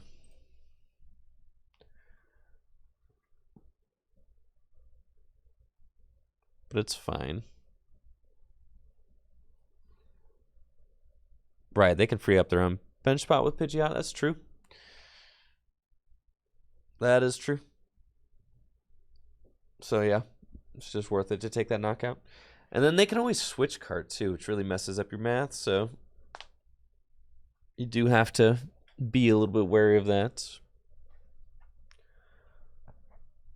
Which feels bad that it's just 20 here. Yeah, maybe I should have actually just moved that damage over to the Comfy and just knocked it out, right? And taken a 2-prize turn. You know, as I said, I've not...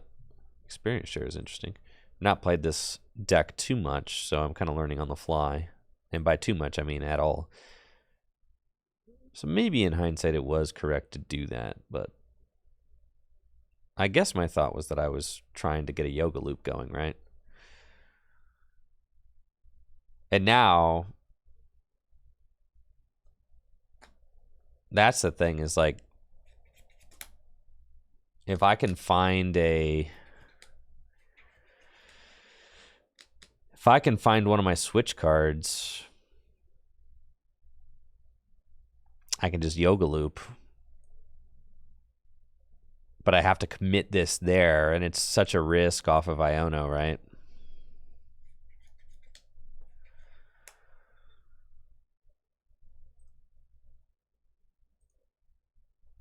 Oh, the deck is definitely much worse with no Octillery, yeah. We play one switch and we've got 2 stadiums. So I think what? I've got 1 stadium down. So I have 3 outs in my deck.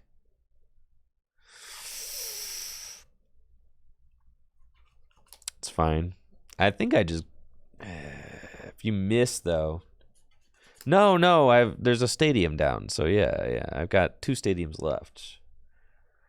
There are 2 stadiums left.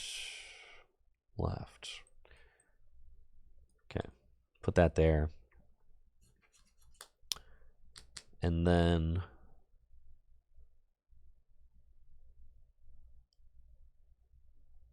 five cards.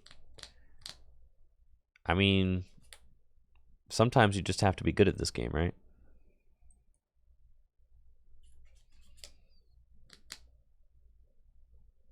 See?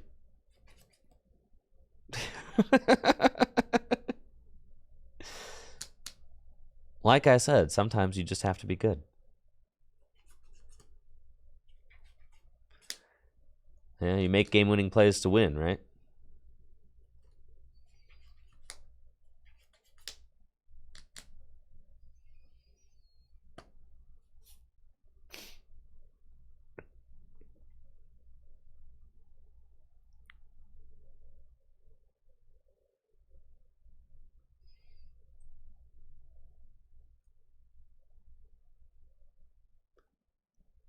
Okay. So all we have to do is yoga loop.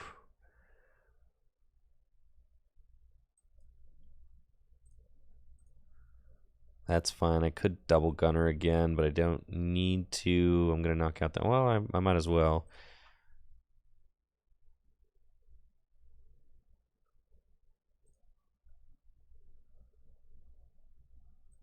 Put it, yeah, there and there.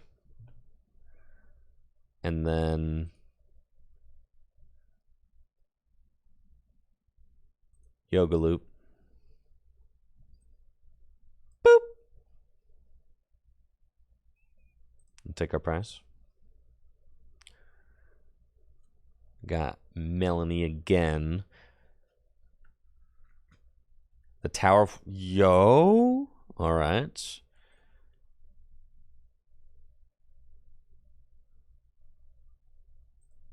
So now we're just looking for the Urshifu VMAX, and that would be sick.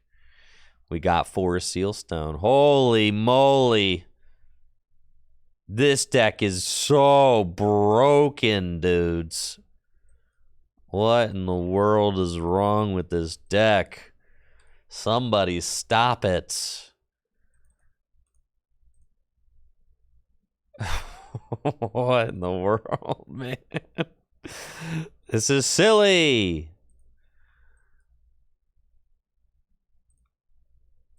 Painful Spoons.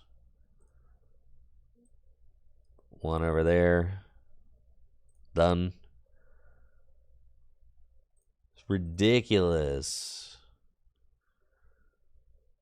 And then I had G-Max Rapid Flow. Boop. Boop. What? Oh my gosh, dude. The craziness.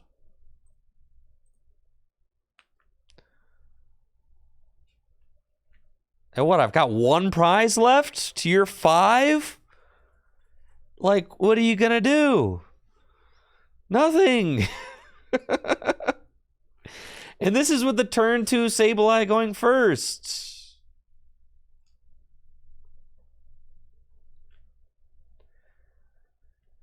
Being able to Yoga Loop Manaphy is ridiculous, too. Like, Manaphy doesn't do anything.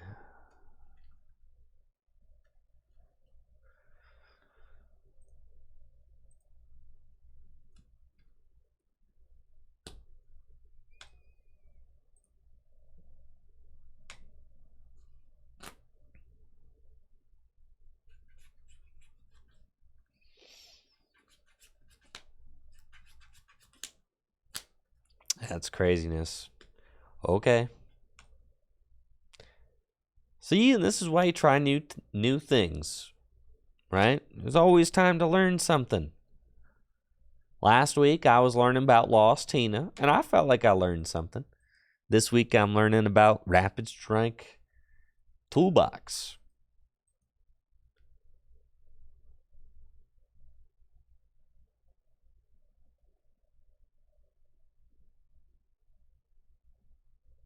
Okay.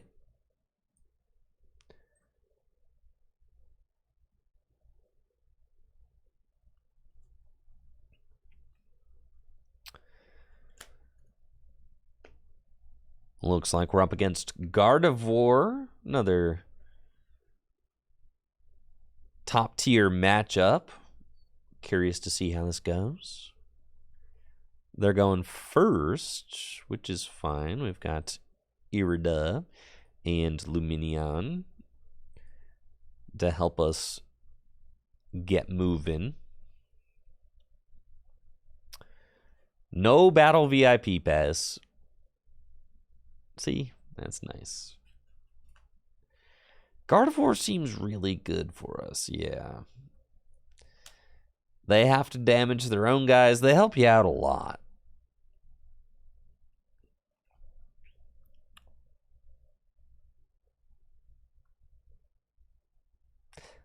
Let's go.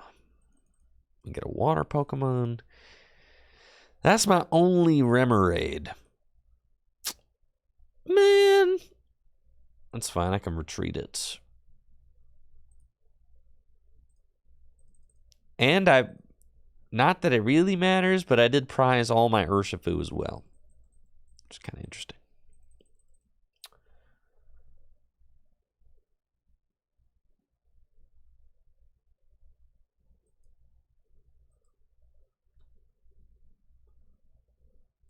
Oh, no, I just couldn't get the Urshifu. No, I didn't prize all my Urshifus. I was just tripping. Okay. I do still hate the search function on the Pokemon Trading Card Game Live where it narrows your search. Yeah, I do hate that, but it's okay. You might Urshifu sometimes in this matchup, right?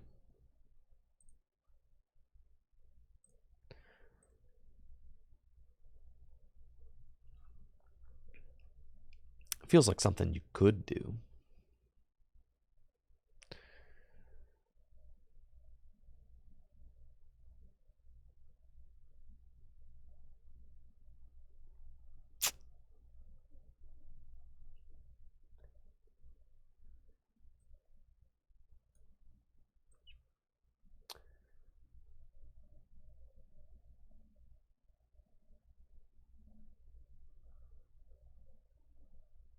Feel like retreat is fine.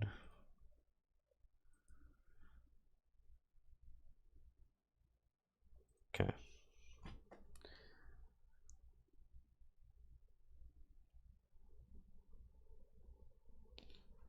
Right. I mean, Urshifu's there for a rapid flow play. If you can yoga loop Manaphy, it forces them to put Manaphy down. Right?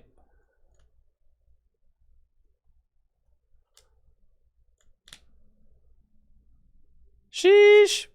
Sheesh. Sheesh. Oh, Lordy have mercy. All right, that's fine. Ultra Ball Research is not bad. 2/4 Seal Stone. I mean, that's pretty good.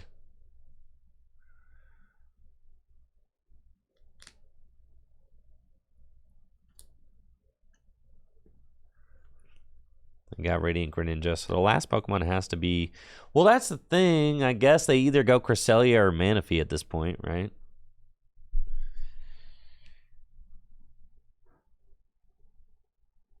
Like, if they go Cresselia, do I just go...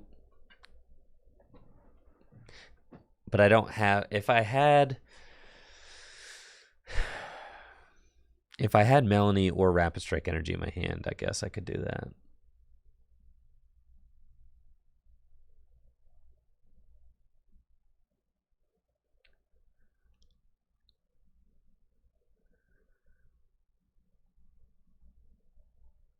Yeah, I'm probably just going in with Inteleon.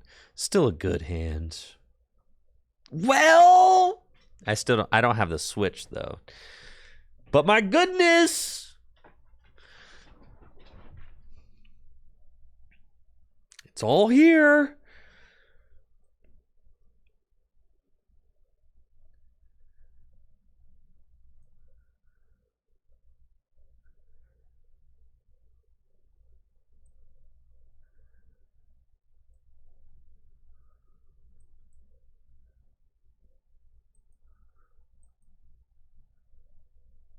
I'm just going to research this turn. I think that's fine. No, I'm not going to like throw my 4 Seal Stone, and I think it's fine. I think it's fine.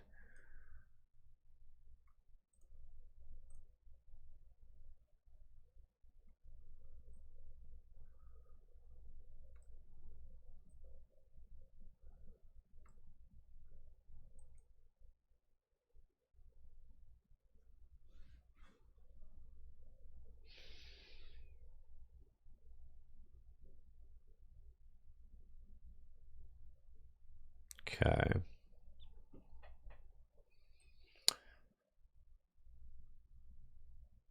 That's fine. Save the nest ball to get rid of Painful Spoons.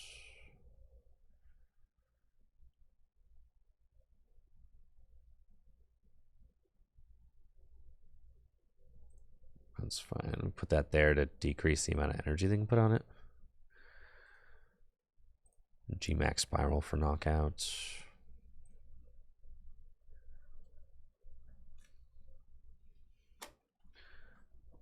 We'll take our prize. Okay. Well, let's see what they do.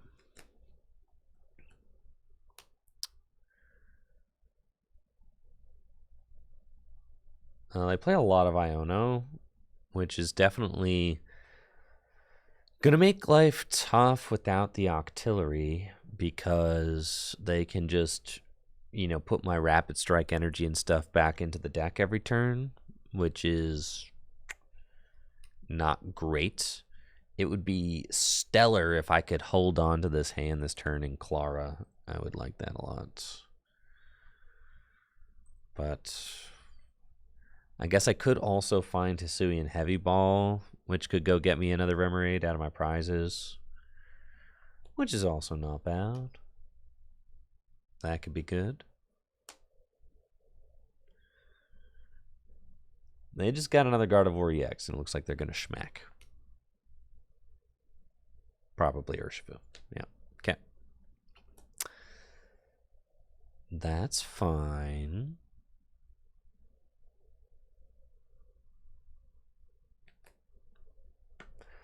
Huh.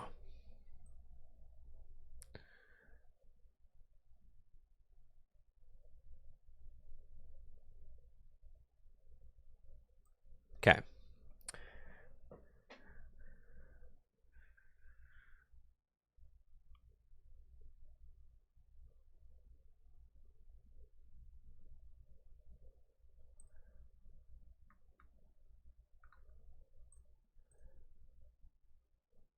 I mean, let's see. Got Metacham. And we can double gunner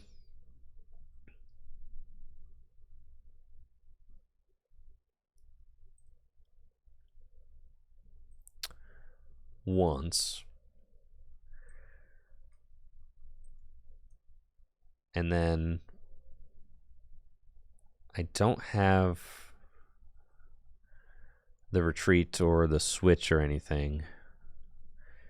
So I might have to just do a situation where I'm just good at this game.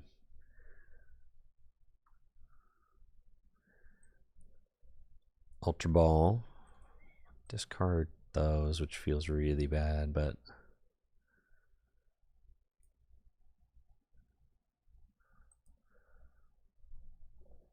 I could V-Star for the switch option, it's true. I think Iono still feels good here. So, yeah, I think that's what we're doing. Nope. We're not doing any of it, actually. Because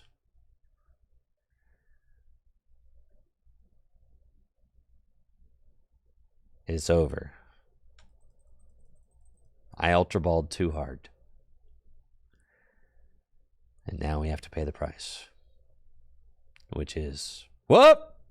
I'm back, baby. I'm so back.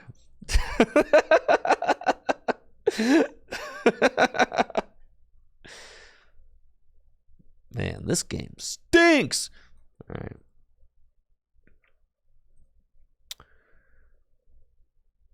Yeah, I feel like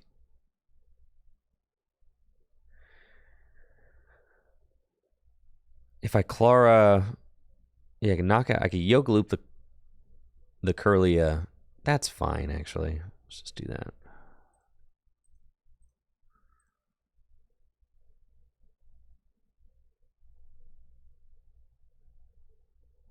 Sure. And then we double gunner again. Okay. And then we Painful Spoons.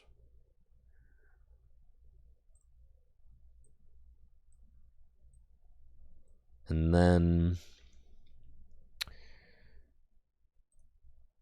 we Star Alchemy.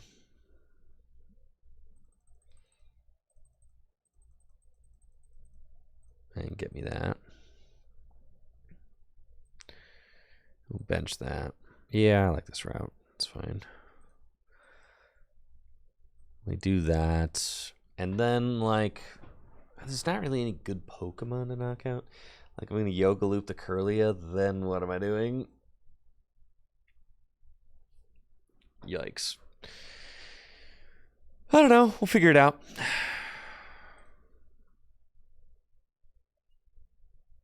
Rapid Flow what? If they knock out Urshifu, they just win. Like, it's not... It doesn't seem like...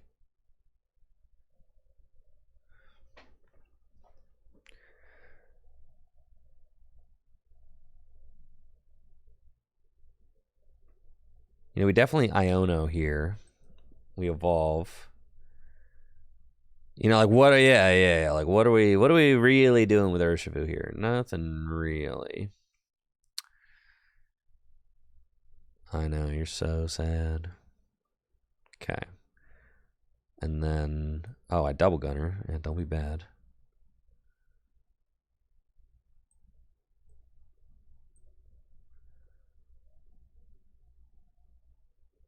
Okay. And then we Iono.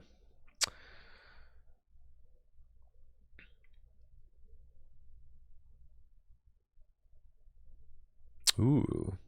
Energy retrieval's pretty good here.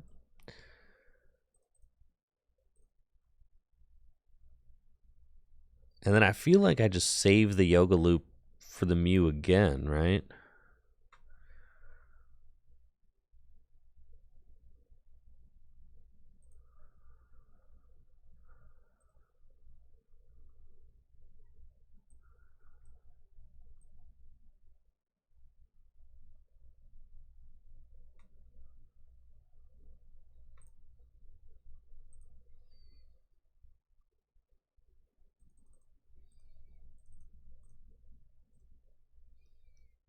Yo, appreciate you, Zhao. Thanks. You just gotta hope that they don't smack you, you know?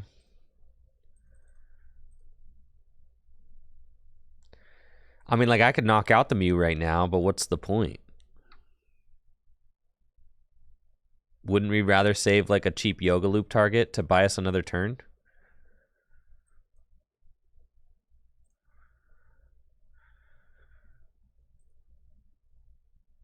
Yeah.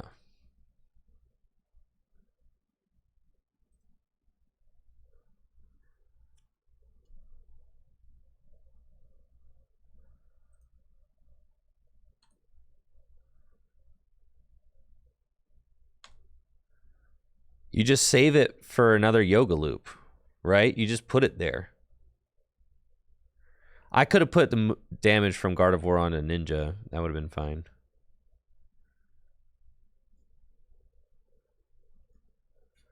I was thinking, yes, I'm going to try and... I'm trying to Yoga Loop into Rapid Flow win. Like, that's always the win con, isn't it? Stop this! Ah! Okay.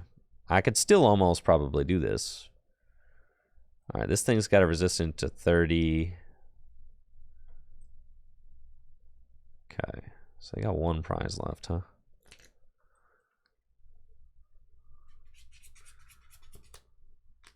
So.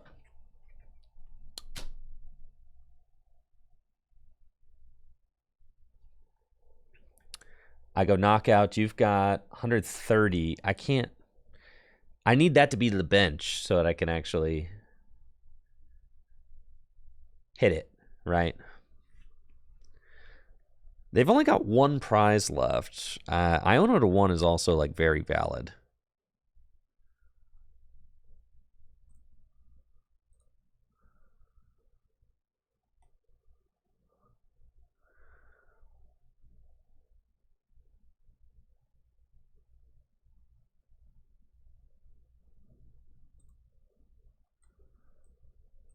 I know I got an Urshifu VMAX prized.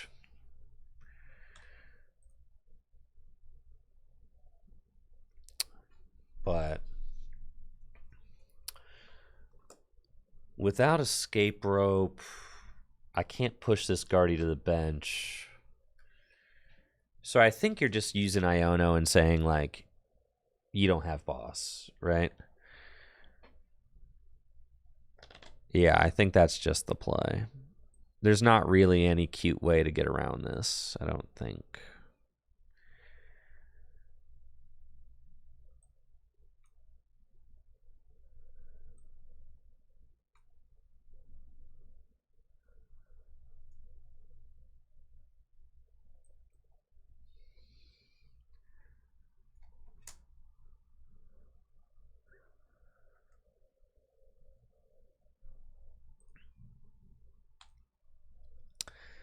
Rapid Strike Search. Get the stadium. Energy search. Get a water.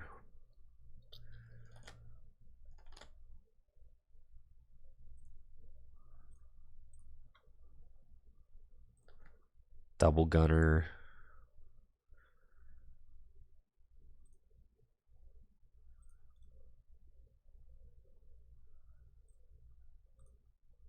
VMAX spiral, right?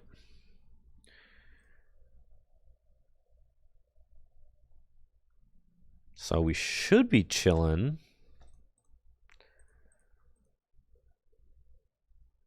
So water. They're down 2 boss. Yeah, unless they like unless they hit Palpad and then concealed cards into the boss again, I think we're cool. But they could also just what? I mean, they got 1, 2, 3, 4, 5, 6, 7, 8, 9. Bench Zacian game. Right? If this is Zacian V exactly, then they just win. But it's not. And I've got Irida for rope for game. So that's pretty cool. Love that.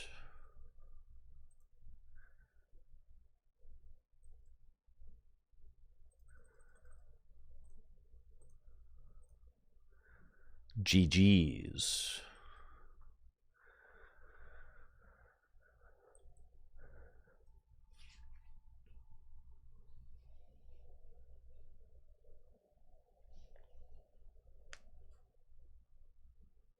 Yes, Charles, very likely that I could have done something like that. But as I said, this isn't, this is the first day I've ever played this deck. So the routes, those kinds of routes aren't like just, flashing billboards to me right now. I'm still kind of learning all the secret saucy plays.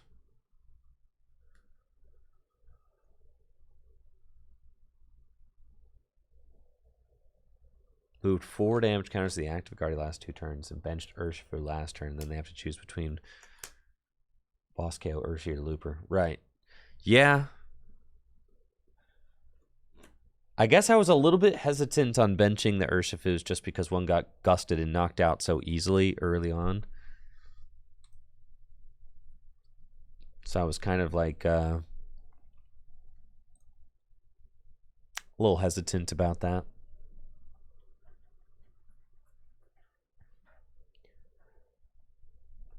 It felt like preemptively benching the Urshifus was like a play that could potentially lose me the game. I like Miraidon right now, obviously, but I feel like too many people are playing it, which makes me a little bit cautious to play it. Like, I feel like it's too hot. Miraidon was the hottest when nobody was playing it.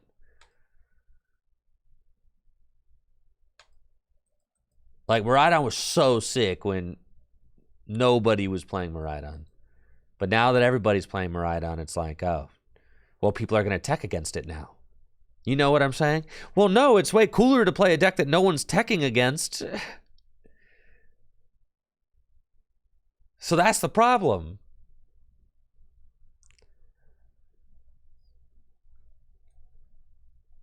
Right?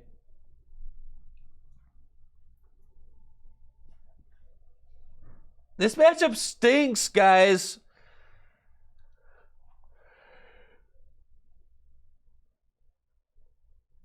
See, so what we need to do is we need to play Urshifu to counter all the Miraidon players, but then since everybody's going to be hip to the fact that you need to play Urshifu to counter the Miraidon players, the real play is to play Mew because people still didn't learn their lesson from the World Championships. Now did they?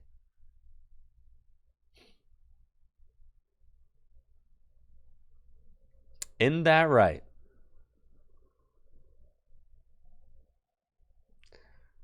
Nobody learned their lesson from Worlds.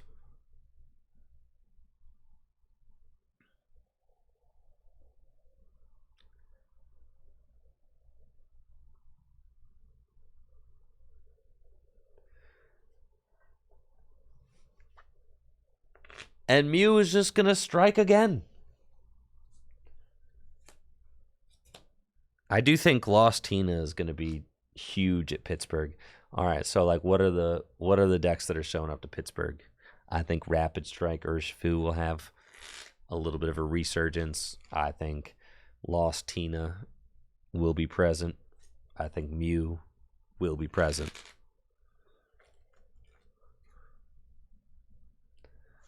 What's good against Mew? I don't know. Drapion, Spiritomb.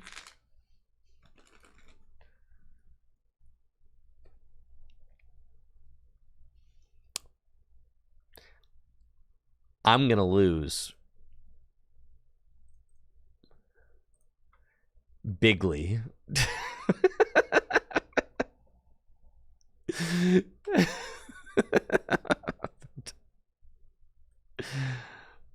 Oh, man. I'm about to get destroyed.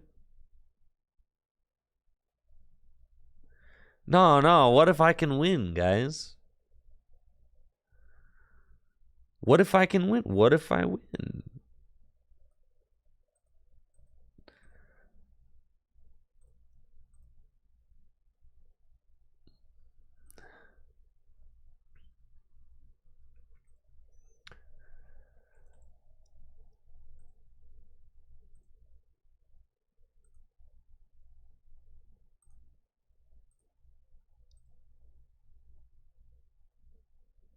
Man, bro.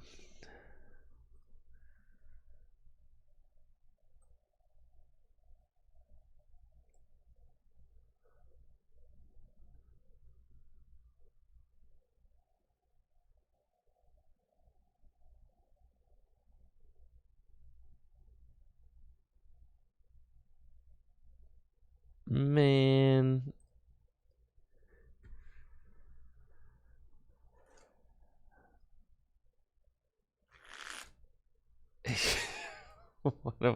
What if we win? This matchup can't be that bad. Right?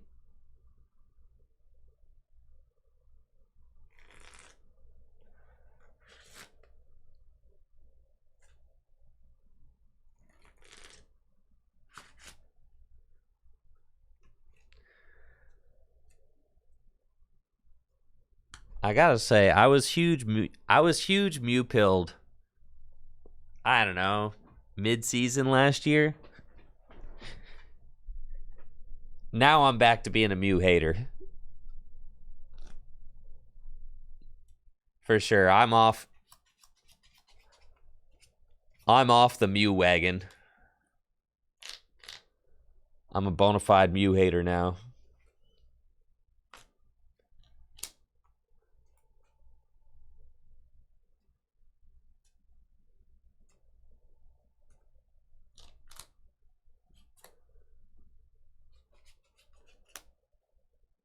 I got 4 Seal Stone, Genesect V.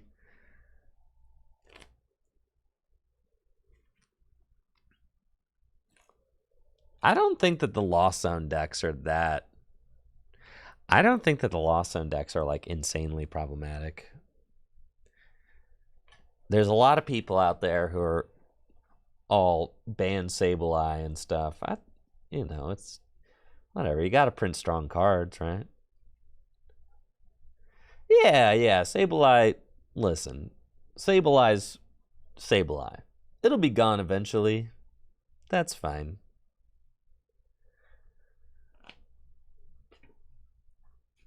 Listen, single prize fans will never be satisfied.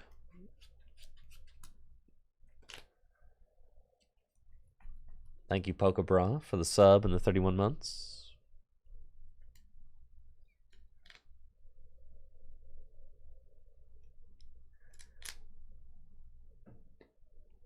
Sableye just places 12 damage counters. What's wrong with that?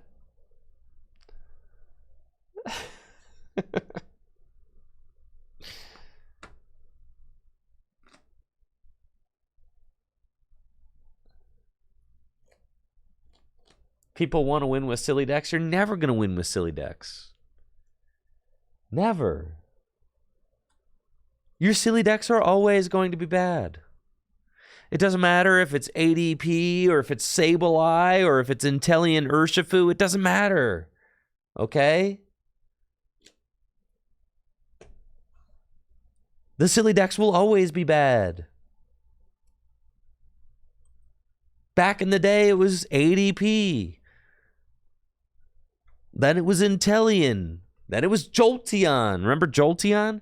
Rapid Strike Urshifu made your silly decks unplayable. Jolteon VMAX made your silly decks unplayable. Dang, why'd you go and knock out my guy? You haven't even used your V-Star power yet? This is messed up, man. This is messed up.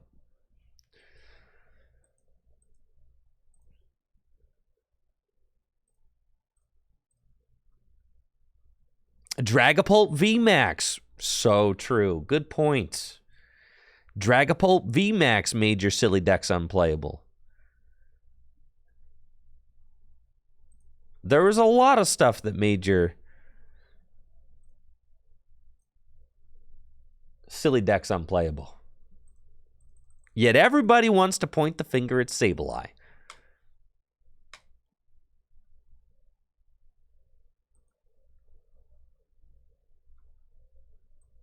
Hey guys, I don't think that I'm going to be able to win this matchup.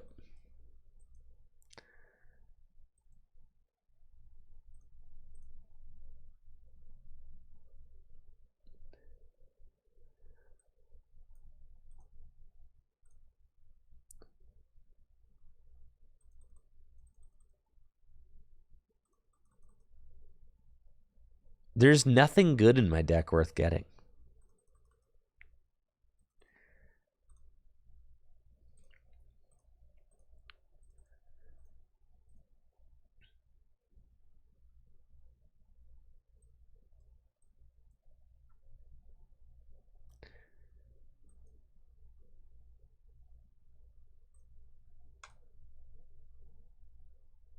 Thank you, Space Cadet Zero, for the Prime sub in the 6 months. Appreciate you, Space Cadet. And Whitaker for that Prime sub as well. Thank you all. Appreciate the support.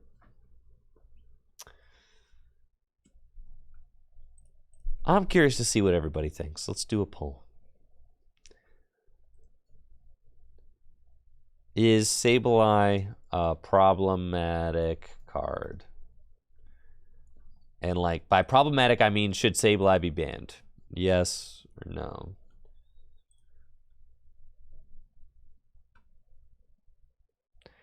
Getting roped, huh?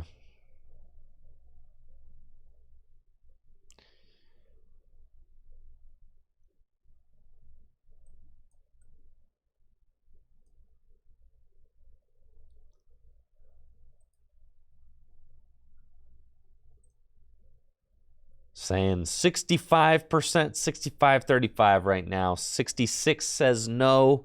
Sableye is not problematic. 34 says yes, it is.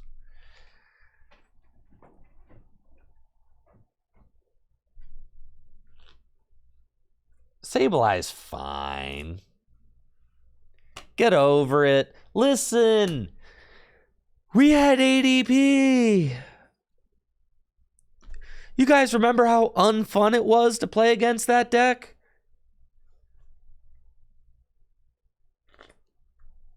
We had ADP.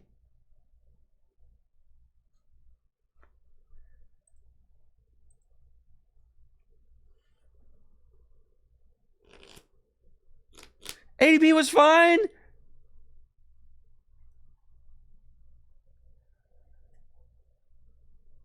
Lost Box is one of the most skill-intensive decks in the game right now. Yeah, I think I kind of agree with the sentiment that the people saying that Sableye needs to be banned just need to get good a little bit. I'm kind of with it. Yeah, I'm with it. Just get good, guys. Yeah.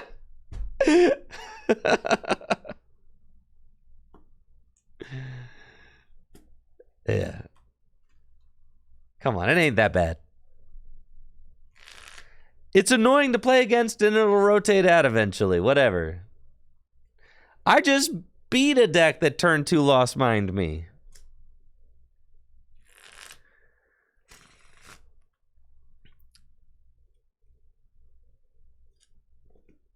Yeah, see, Charles is correct there.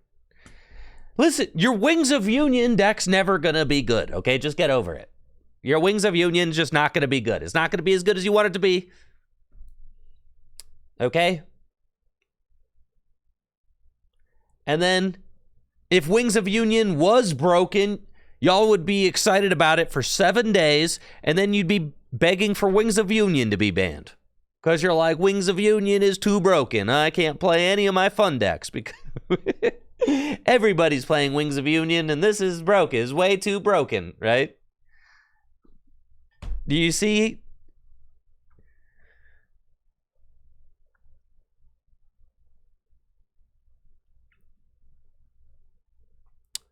Why is there a path in play?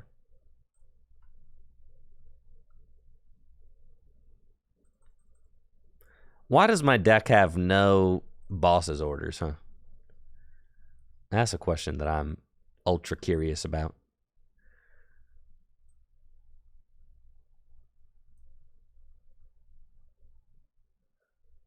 This matchup is so horrendous.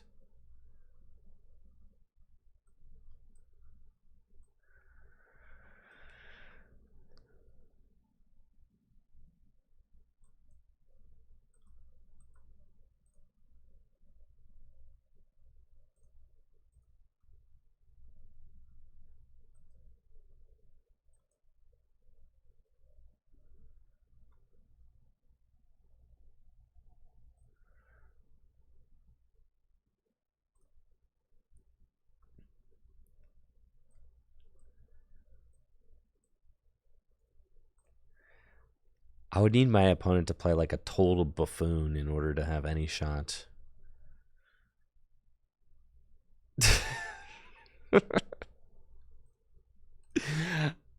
I need my opponent to make some extraordinarily questionable plays.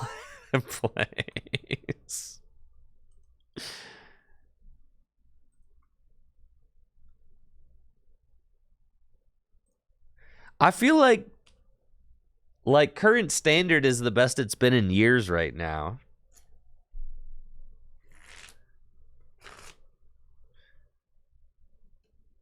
There's different kinds of decks you can play. It doesn't feel like any one deck or archetype is truly dominant over the others. Yeah, the meta seems like super healthy. Honestly.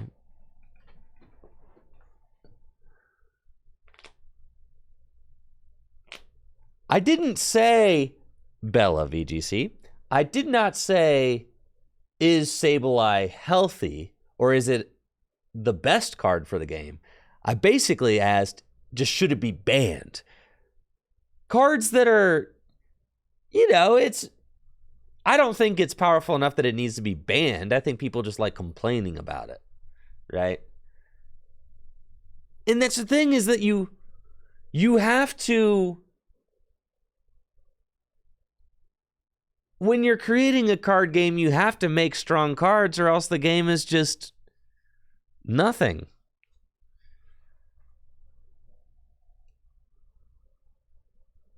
There are lots of and my counter argument is that there have been plenty of worse designed cards in recent history than Sableye. So Sableye ain't even that bad.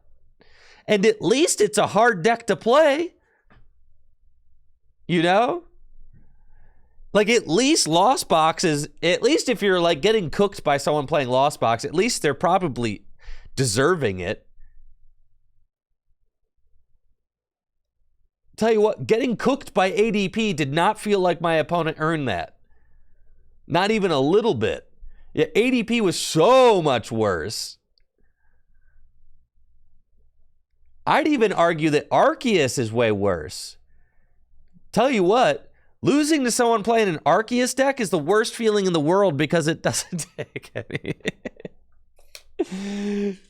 Losing to Arceus is the worst feeling in the world because a toddler could pilot it, okay?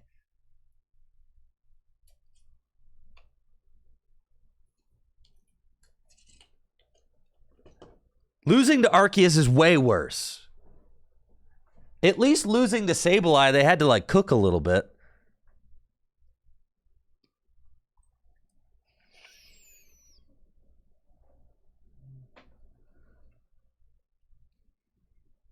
Man. Guys, I'm gonna lose. Wait a minute. Oh, I needed a Melanie. Needed a yoga loop or something, you know?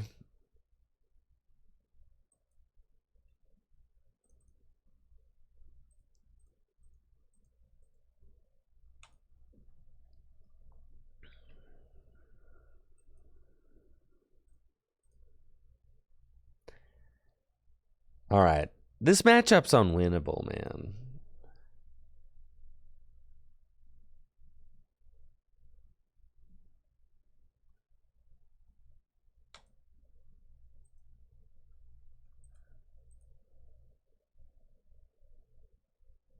Yeah, that's a bad matchup.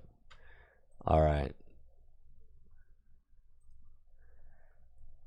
Goodness. I feel like the 2 energy retrieval is really good. I feel like you don't need that card.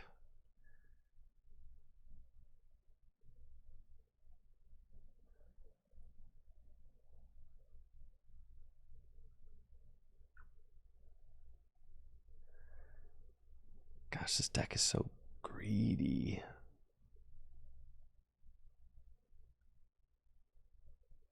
Such a greedy deck, you know? Like, you can't realistically play a Mew counter in here. Just, you're gonna mess the deck up.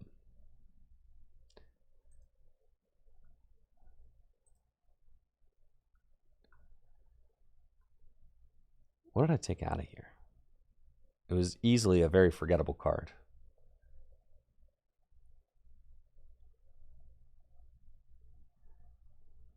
You're gonna, like, start Drapion and stuff. It's just... It was Echoing Horn.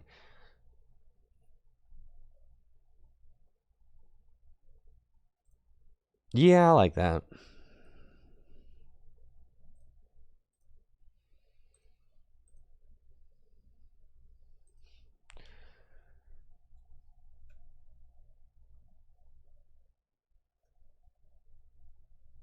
There we go. Found him. Giacomo.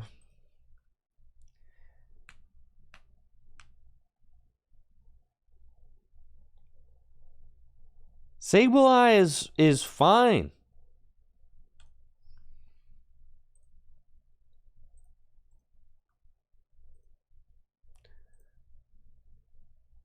Yo, I got an extra card?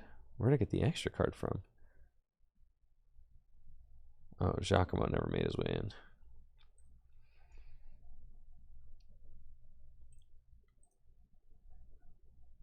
Listen. Mew VMAX. Sableye wasn't even the most dominant deck last year.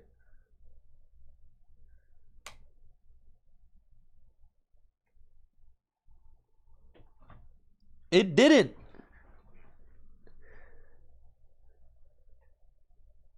It's not the most dominant deck at all.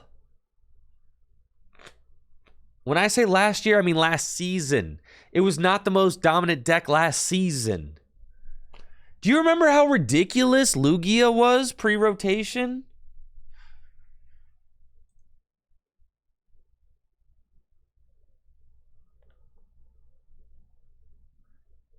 There was no World Championships while ADP was a legal deck, Bella. What are you talking about?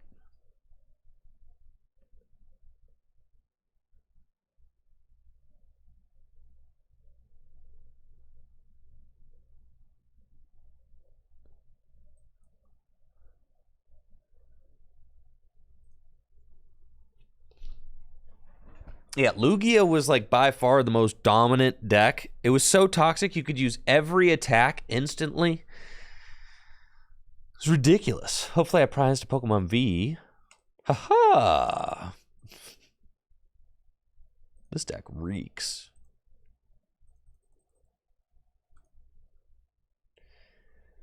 Okay.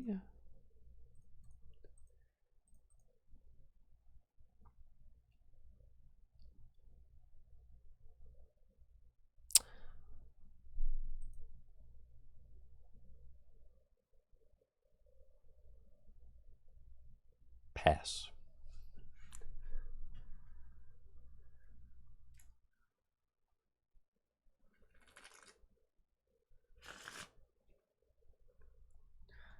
I'm not feeling too good about this.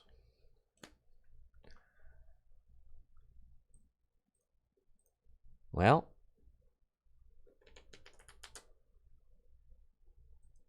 I think people are the most mad that they just can't play their bad decks and they like to just blame Sableye on the fact that your bad deck isn't going to be good. But regardless, your bad deck was going to be bad anyways.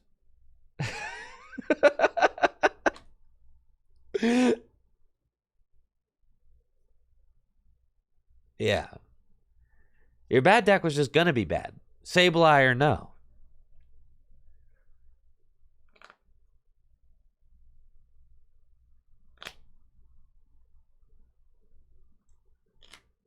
Once the bad deck becomes good, the hate cycle continues. Right. If Sableye was a rogue deck, you guys would love it. You'd love it for like 2 weeks, and then it would get too popular, and you'd start losing to it, and then you'd hate it.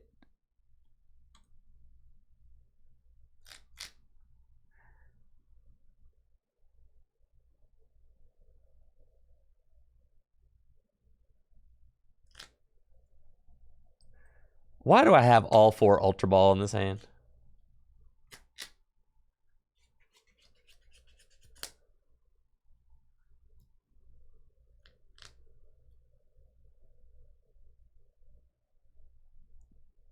Pain. Pain.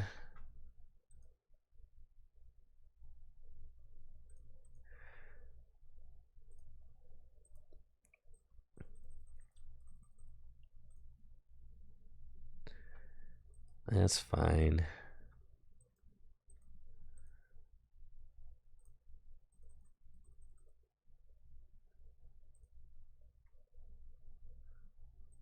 Whatever.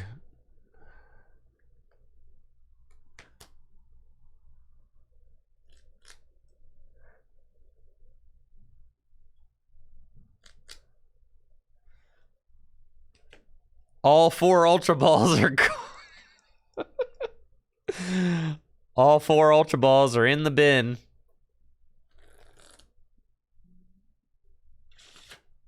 It's pretty sick. Print a basic with a damage counter bench barrier, then we'd be fine. Well, then Sableye wouldn't be very good. What the heck?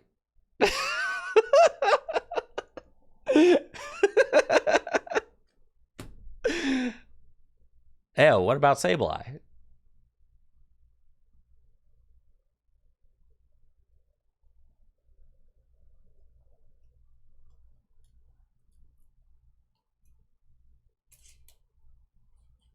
Sableye had enough fun? I don't think so. How many majors has Sableye won? As opposed to every other major archetype. I don't think Sableye's won more than Arceus. And yet, nobody complaining about Arceus.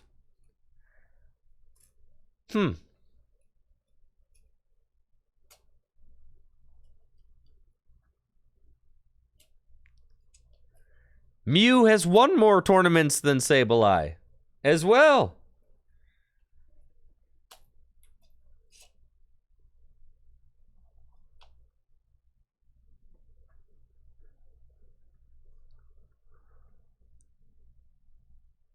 Should we hit the button?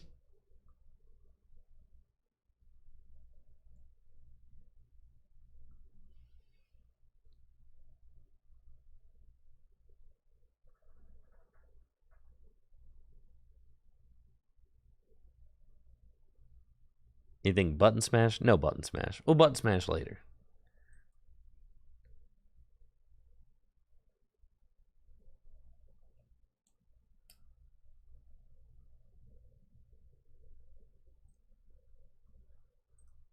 Okay. Well, I guess there's no chance that I hit an Ultra Ball or anything, so it's probably not correct to slam that button, huh?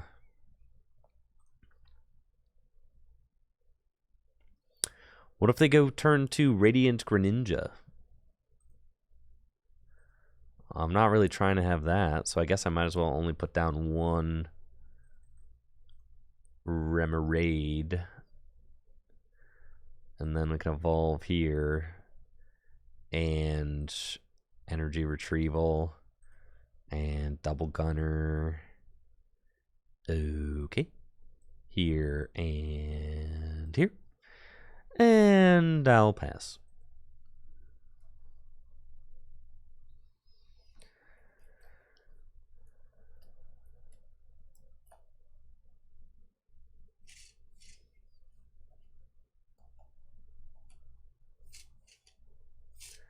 That's kind of my argument, is that meta will exist no matter what. And people just want to play their bad decks and compete with meta decks more easily. But there's always going to be cards that gatekeep that. Right? They're always going to be cards. So then you're asking yourself, not like if there are cards that are the good cards will always gatekeep the bad cards. Always. It's impossible to design a game where all of the cards are even. It's impossible. They can't even do that with Smash Brothers, let alone a card game where cards are released every month. And keep in mind, cards are released every month.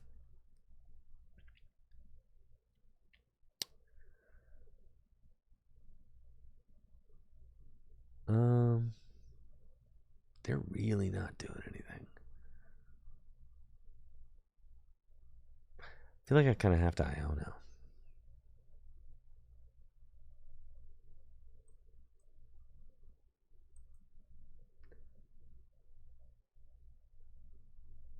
Thank you, Big Mac Lamont, for that Prime sub in 15 months.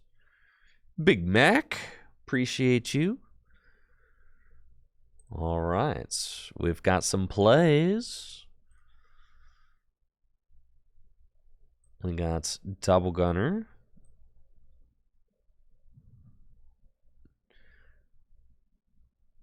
Okay. And then we just have to force Seal Stone for probably Octillery, right? Yeah. For Octillery, and then we Octillery for another Inteleon VMAX, and then we Double Gunner again, and then a Yoga Loop, yeah.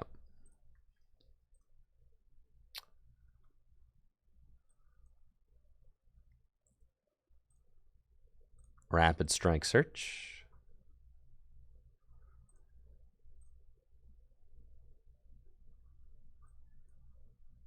I don't know, you should probably ban the Queen in chess, dude. Too good. Oh, ban the Queen. I'm always losing to the Queen. Ban the Queen. It should actually just be all pawns, dude. Straight up. All pawns in chess. Nothing but pawns, man. Just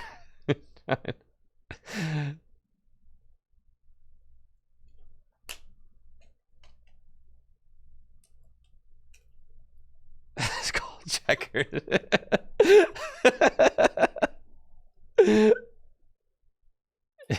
When's chess getting its next balance update? See? You get it.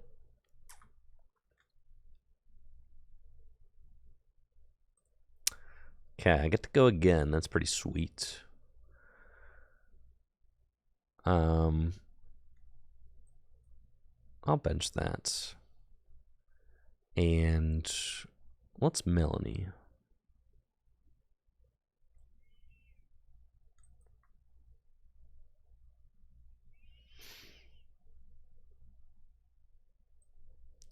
Tower of Waters, Rapid Strike Search.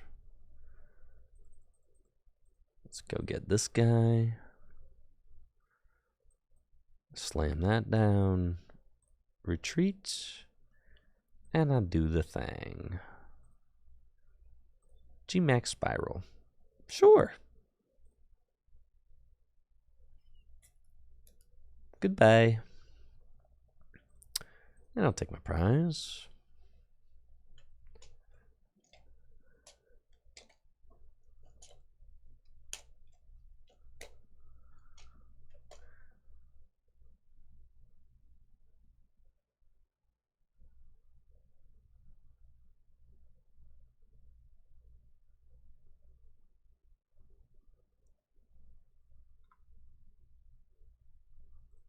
Shivery chill.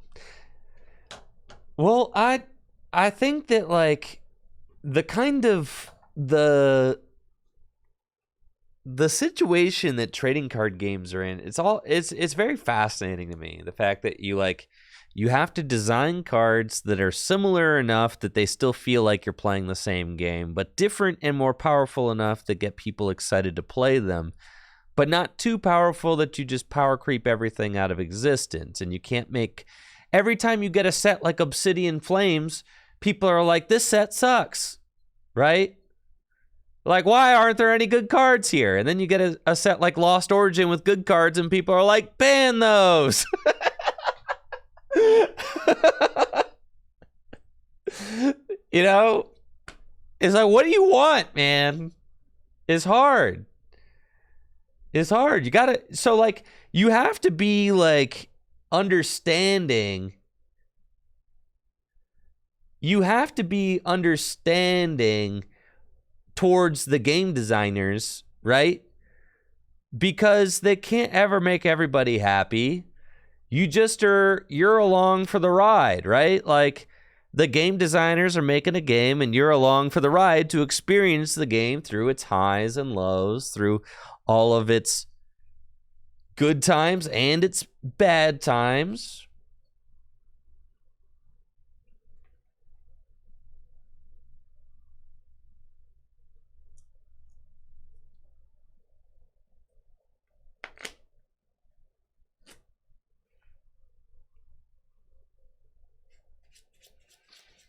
Well, Hollow, I think we can all agree with that. Nobody here is defending this client, that's for sure. No, the same cannot be said of TCG Live. No, when I signed up for Pokemon cards, I signed up for riding the wave through all the different game design decisions. I think that's fine, right? Because I'm a Pokemon fan. I did not sign up for this. I did not sign up for this. No.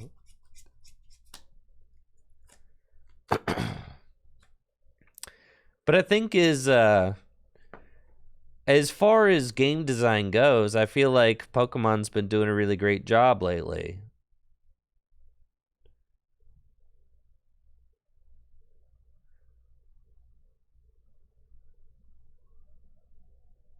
Because the game is improving. Like, couldn't at any point in time, can't you just ask for people to take what they have and make it better? I mean, really, that's the most that you could possibly ask out of anybody, right?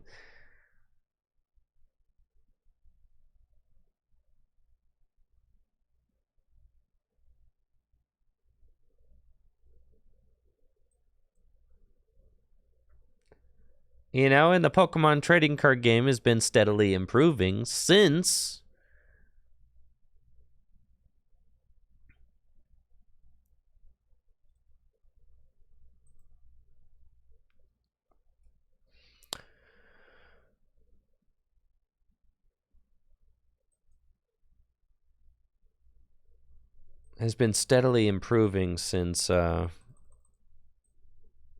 the tag team era. Well, okay. The tag team era is when it started to get bad. And then I'd say the Scarlet and Violet era has been steadily improving on the Sword and Shield era, right?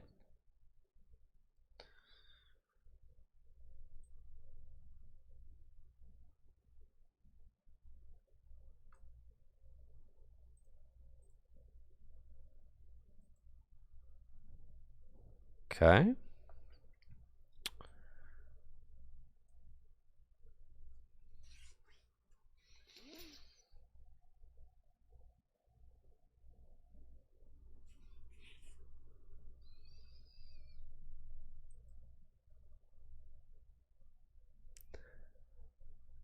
Yeah, I think you're bodied here, champ.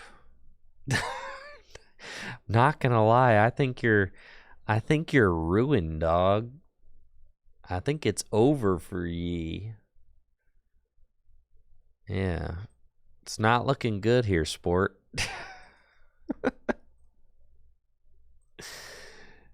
No, it's really not.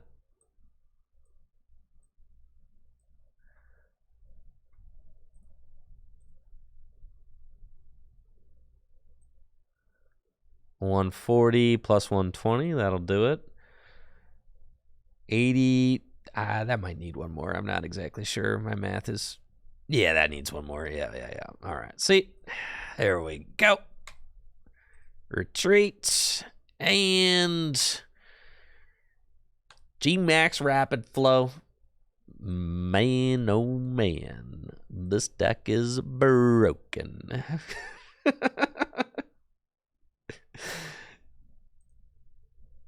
Jeez Louise, this is a crazy deck. And I'll take 2. Yeah, the overall direction from like V-Stars and VMAXs to Pokemon EX, I think, is a really good, healthy decision, right? But the game ebbs and flows and it goes through different design philosophies and design choices. I think the place you're going to be by the time Sableye finally rotates will be something really interesting. You know, don't rush it, all right? It'll happen eventually. It's all heading to a good place. But, like, there's no need to get there instantly. There's going to be, like, Sableye is going to rotate eventually, and then the game will be in a certain place at that time. Like, right now, it's at a certain place now, and it's like the game is in an okay place right now. I really think that. So, like, there's no use complaining because it'll be gone, and then we'll move on to something else, right?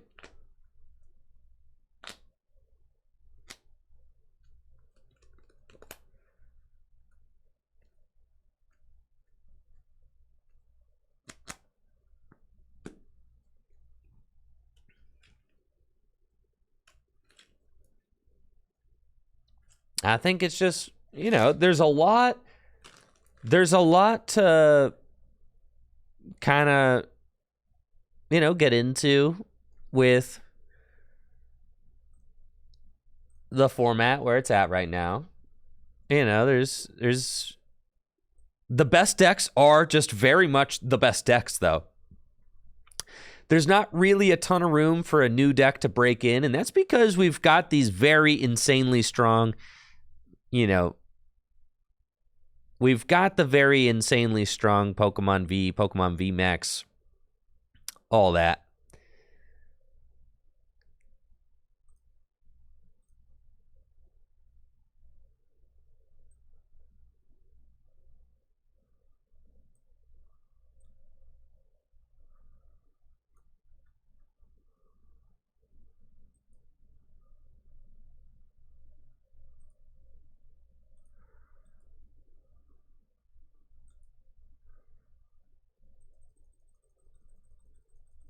Okay. Oh, it's not that complaining isn't useful. Sometimes you gotta, you know, it's just that I feel like if you're the gamer that cried wolf, then no one's going to take you seriously when something is problematic, right? And I feel like Sableye isn't it.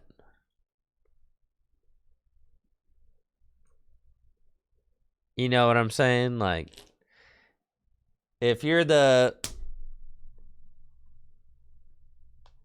You got to be happy sometimes, right? If you complain about everything, then your complaints have no... your complaints have no value. So... And that's the thing. As gamers tend to complain a lot. I get that. What if my only personality trait's complaining? Well, that's no good.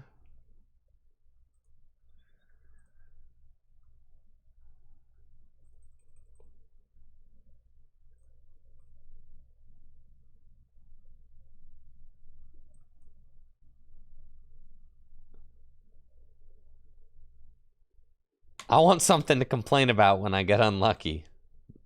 So true.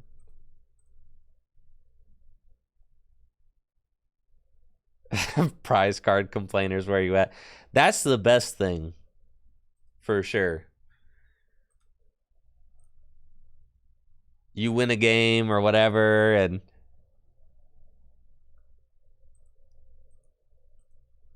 opponent starts flipping over the prizes. And they're like, oh, yeah, that card right there. I needed that.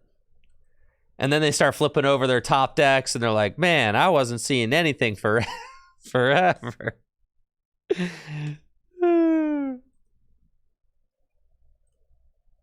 This always happens.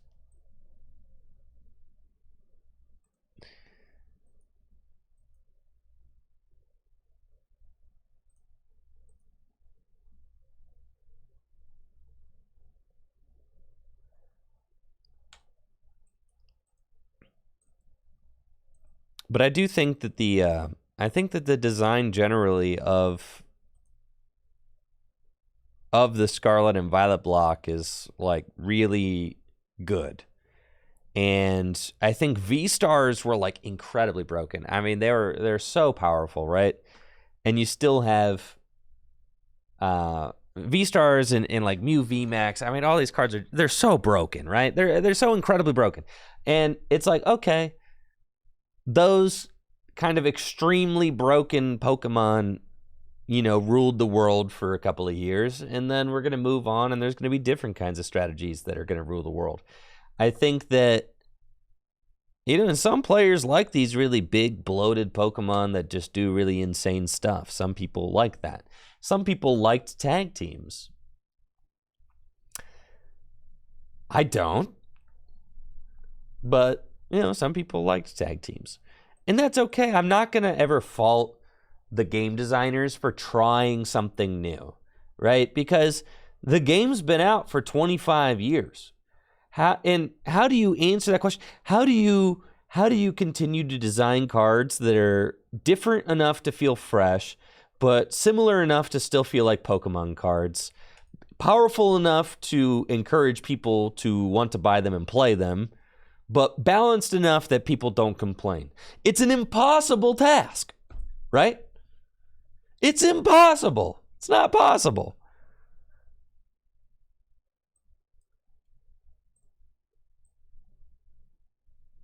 So I'm never going to fault the Pokemon Company for just trying something new.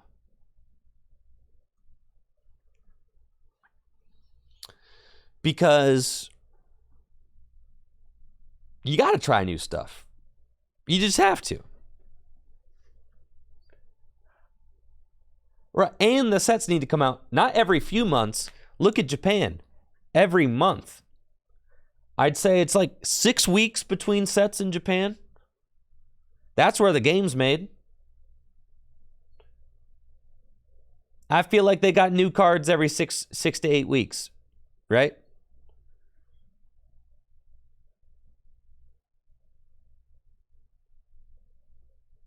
Two Cramalams, huh? Man, bro, I don't want to get rid of any of this stuff, man. Can we get instance so the Magic kids can stop making fun of us? Anytime one of the Magic or Yu-Gi-Oh people try to make fun of Pokemon saying there's not enough interaction during your opponent's turn. You just say it's just a different game like chess, right? It's not that kind of game. It's just, if you want Yu-Gi-Oh! Or Magic, play Yu-Gi-Oh! Or Magic. Pokemon's more like chess. It's turn-based. That's okay, right? It's okay. It's not. It doesn't make your game worse or anything like that. It's just difference. And I personally like it better that way. I do. I really like it this way. Exactly. That's one of the things that I prefer about Pokemon.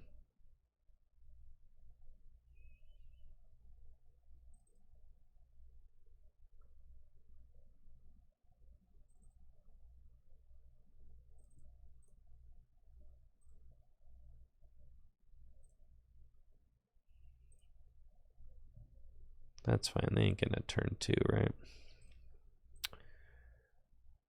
That's fine.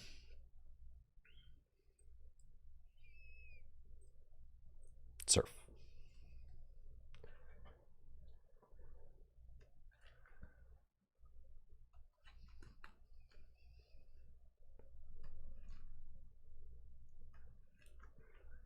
Oh yeah. I mean, each game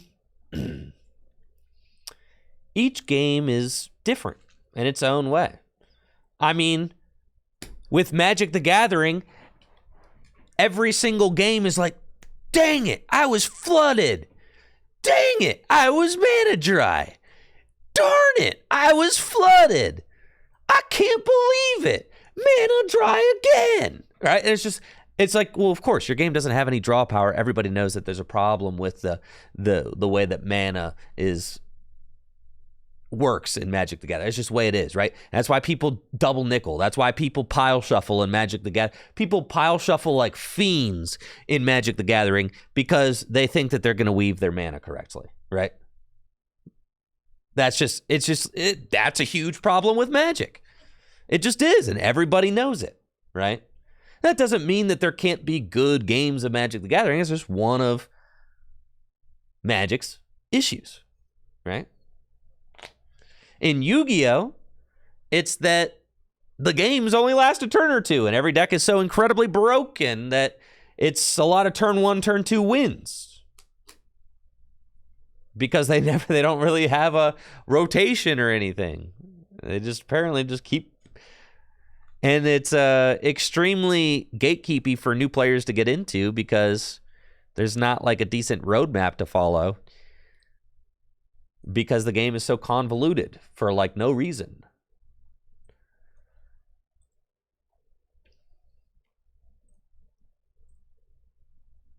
I said no rotation, not ban list. I said there's no rotation. Right. So Pokemon's in a good spot, really. I think Pokemon's doing just fine.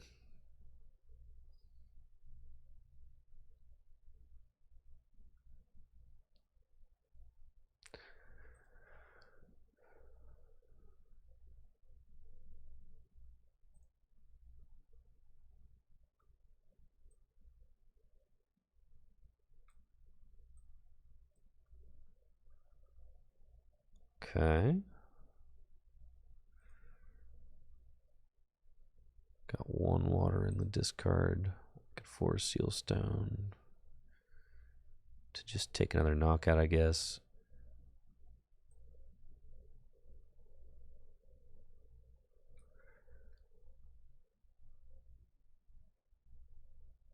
Yeah, I can't quite get all the cards to Urshifu this turn. That's fine. Or not Urshifu, Metacham.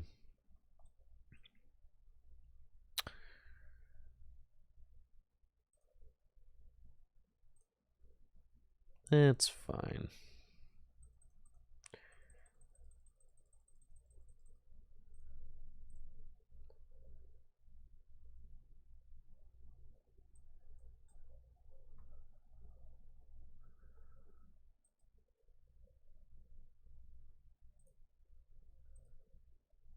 Seeing the same 3 decks on the ladder, that's just that's just gonna, that's a meta game. You're just gonna always have that, you know?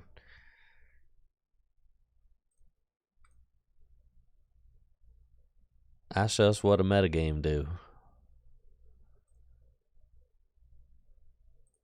VMAX Spiral, I'm not gonna bench out. And you're playing on, like, presumably you're playing on the ranked ladder, right? And you keep seeing the same decks. Like, you're playing a ranked, you know, version of a trading card game. That's just, you're gonna see, you're just gonna see the best decks are always gonna be the best decks. Now, I'd say that there's a decent amount of variety in Pokemon right now.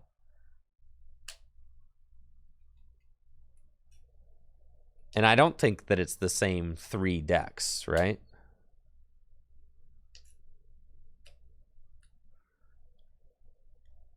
It's not just 3 decks. I feel like it's like 5.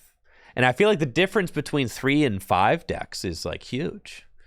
You've got Lost Zone decks, but then not just Lost Zone, you've got like 2... I've played against 3 different versions of Lost Zone today. I've played against I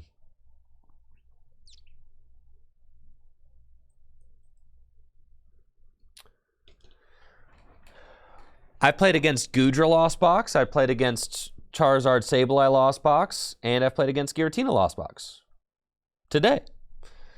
There's Mew VMAX, there's Giratina, there's Lugia Archeops, there's Arceus decks, and then there's multiple variants of Arceus, Giratina, and Charizard. There's Chenpao Baxcalibur. There's Miraidon EX. There's Inteleon. Well, so I'd say, like, the top 10 decks are all very different. Like, look at this. These are your top 10 decks in the Pokemon TCG, and I chose to play the 10th deck at the World Championships. Yeah. Like, what more do you want? You know? Like, it doesn't get much better than this.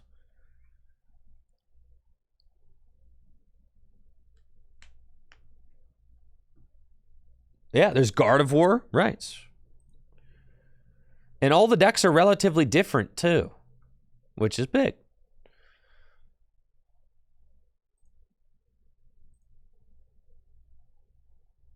Man.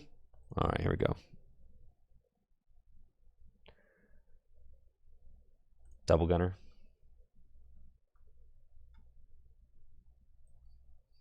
No, the meta is like not even stale. People just like complaining. 100%. People do love to be complaining.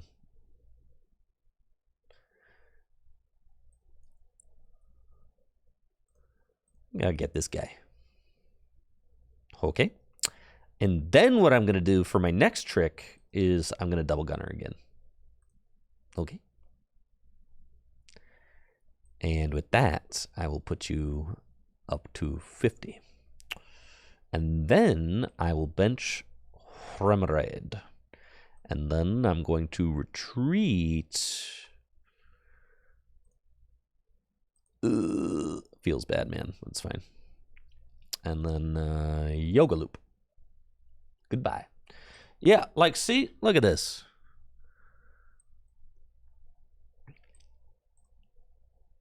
Like, what do you want? Like, if you're really complaining about the metagame, like, what do you want? All of these decks are good.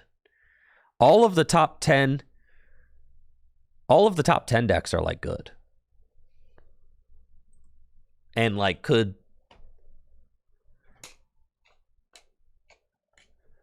All of these decks are respectable decks.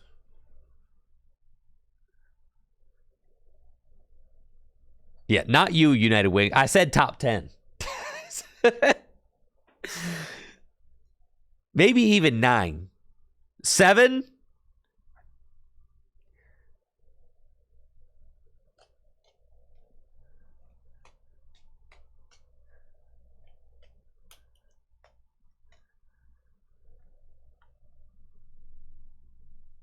Even the 7th deck is pretty good.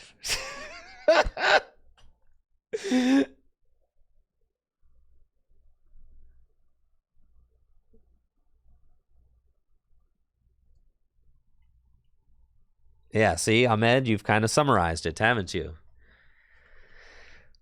Like, yeah, I mean, listen, you know, when the last time, like, I would have been able to build a deck like Miraidon and kind of, like, do well with it in an established meta, like, that kind of stuff, when that kind of stuff happens, it feels really rewarding. Like, I can't say that I've had an experience like that with playing an underrated deck and then doing well with it. I haven't had an experience like that in a long time.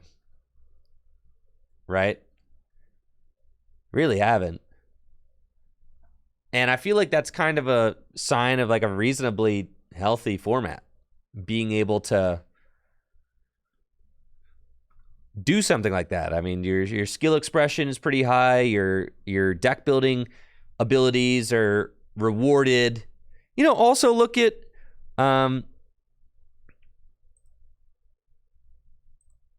look at what Cyrus did at, you know, NAIC. Like, honestly, nobody expected that deck to do well. It was really cool to see, right? That's what I'm saying. Like, this is definitely one of the... It's definitely one of the most interesting and strongest formats that we've been in. Now, that doesn't mean that it's perfect, but it's good. It's a good format. You know? Having played through bad formats, I could tell you that this format is definitely not bad. It's not bad. It's cool.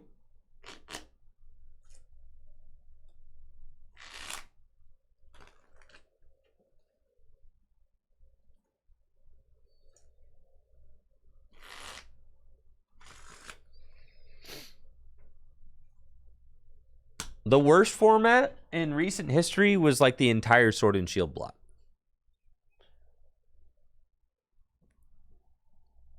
Yeah.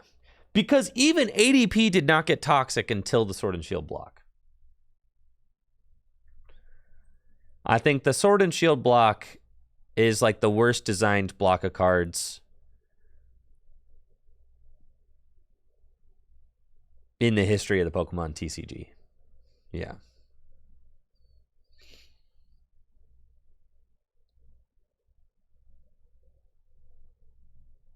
Just straight up. Yeah, the Sword and Shield block was the worst.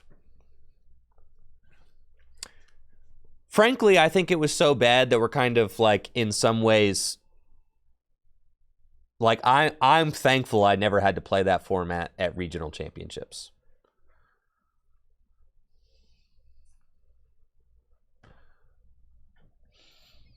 What made it so bad? Extremely linear gameplay. Only the most gigantic, bloated Pokemon could be played. It was a very go first, set up first oriented format where the player who went first was able to go 2-4-6 and just win, or 3-6 and win with VMAXs. Decks like... Yeah, it felt like everything that got released just was released to directly counter the thing that came before it. You know, I kind of said it like at first, Zacian came out and Zacian was broken. Then Dragapult came out and Dragapult was broken. Then Eternatus came out and Eternatus was broken. Then Urshifu came out to directly counter Eternatus, and Urshifu was broken, right? And it was like every single set had like a different broken VMAX that just countered the last one. That Mew VMAX came out, right? And then the V-Stars were equally broken. All right, well, I started Spiritomb against Mew. That's kind of cool. Yo, and I can Giacomo?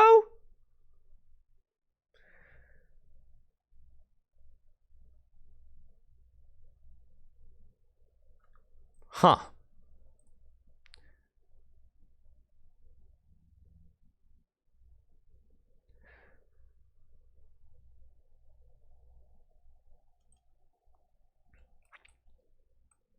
I guess I'm just going, huh? It's not worth it to Karina's Focus for 2. Could be. Nah, we gotta research. Goodbye.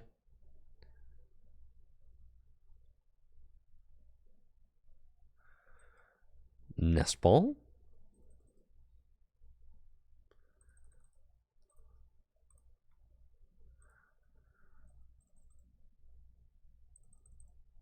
Okay.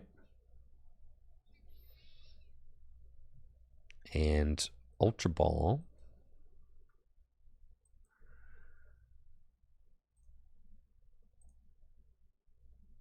Okay.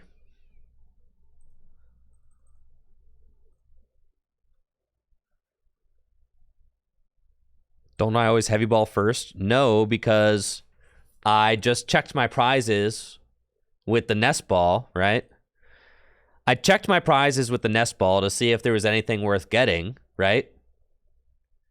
And then I ultra balled the heavy ball away because I saw that there was nothing to get, right?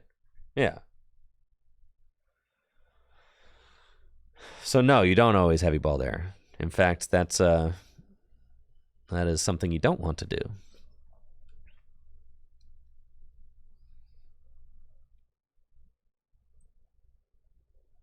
Well, see, now I need the Giacomo, but I ended up having to discard it.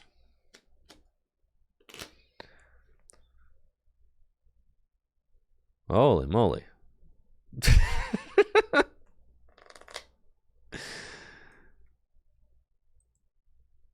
I don't have anything. This hand stinks.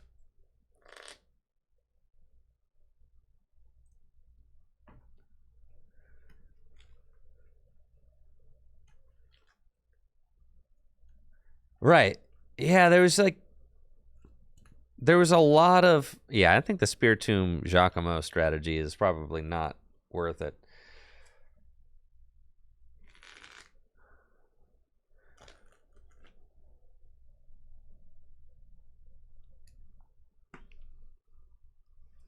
And then, like, frankly, if you're, you know, a huge single prize fan and Standard isn't necessarily, like, you know, doing it for you, just play Gym Leader Challenge. Yeah. Then you've got different formats that you can try, like GLC. That's what I do.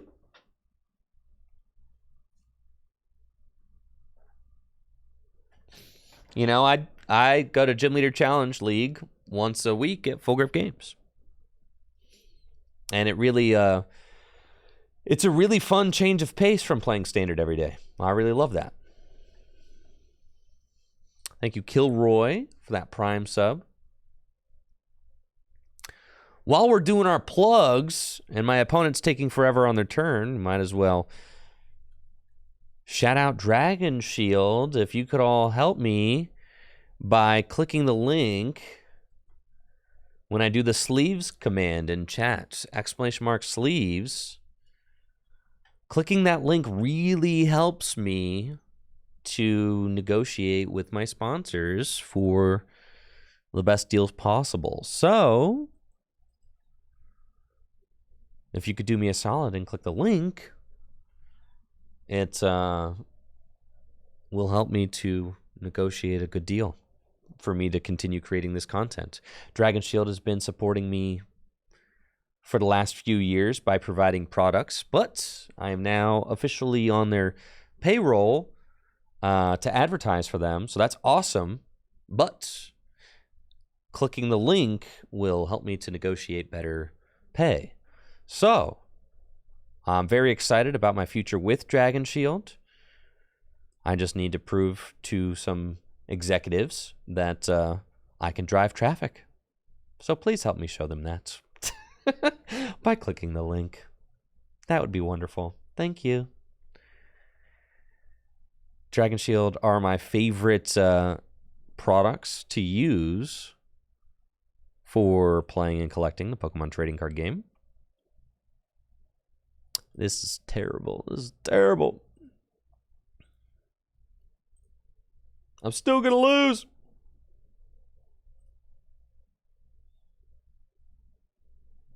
Yeah, this just doesn't matter, right? Like, with the Oricorio too, like, dude, I'm just getting destroyed out here.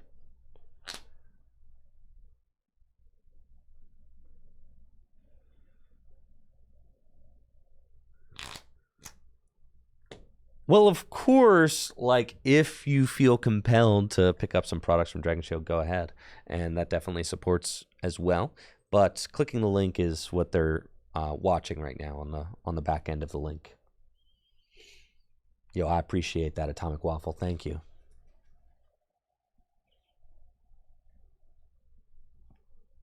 Yes, they are monitoring. They're monitoring traffic. And that was part of my case is that when you're, when you're advertising for a company or whatever, it's like, being an influencer and driving traffic and things like that, it's not so much about like, I'm going to say, hey, go shop at dragonshield.com and everybody's going to click the link, drop what they're doing, and go buy a case of Dragon Shields. Like, that's not how it works, right? How it works is that, like, I represent the brand on my stream, and people start to associate Tricky Jim with Dragon Shield, and then, they see Dragon Shield showed in a positive light, in competitive play, and then are more likely to buy Dragon Shields when they're out at their local game store and things like that, right? So that's how advertising really works. This is disastrous. I'm just going to quit.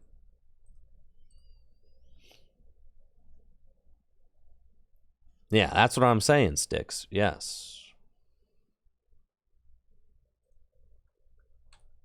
But I absolutely love the Dragon Shield sleeves that I've been using for the last few years, and absolutely love, the progress that Dragon Shield has made as a gaming company as well. I mean, even just comparing the trajectory of companies like Dragon Shield to the effort that's been put forth by a company like Ultra Pro, like, dude, Ultra Pro has not done anything, In like the 10 years that I've been playing, Ultra Pro has done nothing good. Like, not a single thing. Like, I really believe in and love Dragon Shield as a company. I do. They've been really upping their game and like working on different formulas and working on their custom sleeves. Like, their custom print brushed sleeve is like really cool. All of their gaming supplies are really neat. Ultra Pro has like literally done nothing in 10 years, right?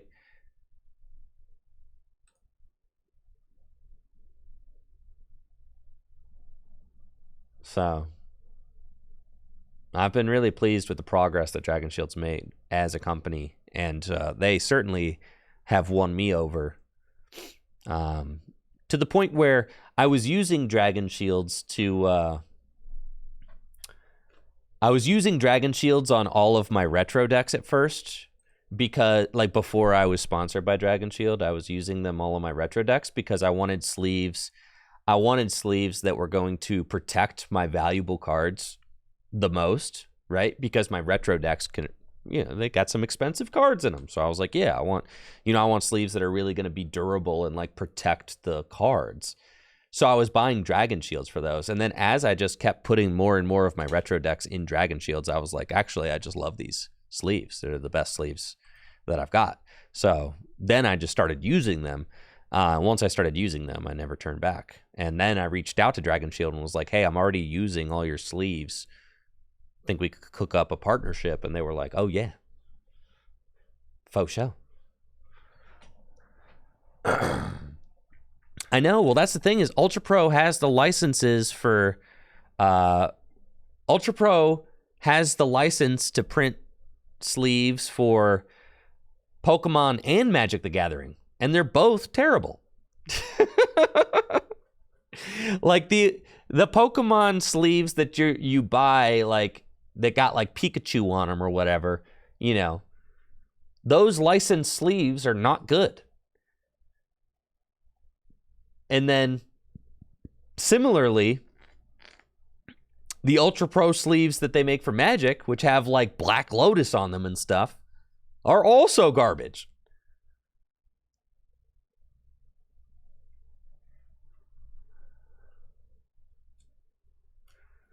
Oh, and then the licensed playmats that Ultra Pro makes, they're literally just like clip art pasted onto. They're literally just clip art. I mean, yeah, Pokemon Japan makes better sleeves, of course, but that's not in association with Ultra Pro.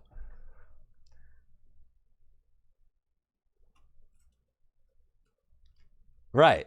But TPCI partners up with Ultra Pro to create to create a ton of our products. And personally, I would be stoked. Dang, look at all this. Ain't that just some prizes? And I prize 2 stadiums? I'm getting sauced. I'm getting true sauced out here, that's for sure.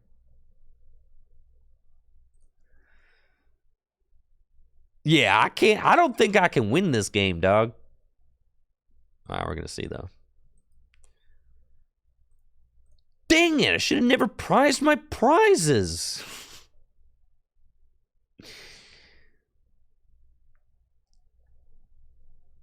Okay.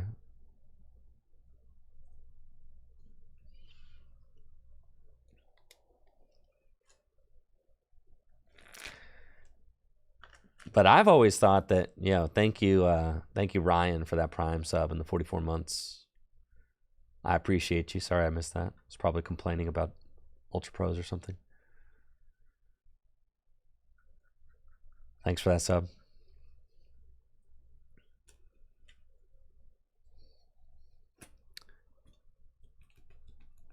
But yeah, I've always maintained that TPCI should, I don't know, y'all should make a contract with Dragon Shield to get some products made, because Dragon Shield has been GLC starts at 7 on Thursdays, Dragon Shield has been really killing it with their like custom sleeves and stuff. Like they could make the most insane. Like imagine if Dragon Shield was creating official Pokemon branded sleeves. Like wouldn't that be so sick? Like I would actually use them at tons of tournaments. They would look awesome. Like imagine an official Dragon Shield Team Rocket sleeve or something, right? It would be so sick.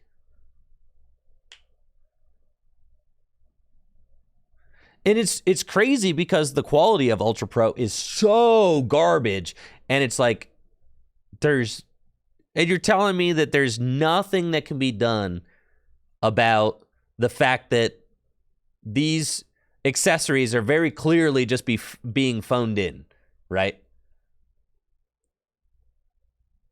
Like the official Pokemon International like merchandise is just very clearly being phoned in by Ultra Pro, and it's like, okay, I'm getting destroyed here. There's no chance in this matchup. This matchup doesn't seem very good.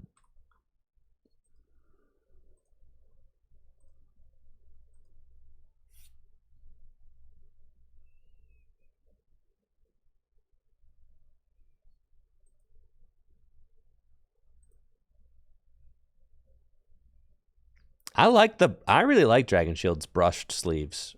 They've worked really well for me. I like the texture of them. I like the way they shuffle. As far as like custom printed sleeves go, I think that they're the best in the game. Like they're the best. Dragon Shield makes the best custom sleeves, like period.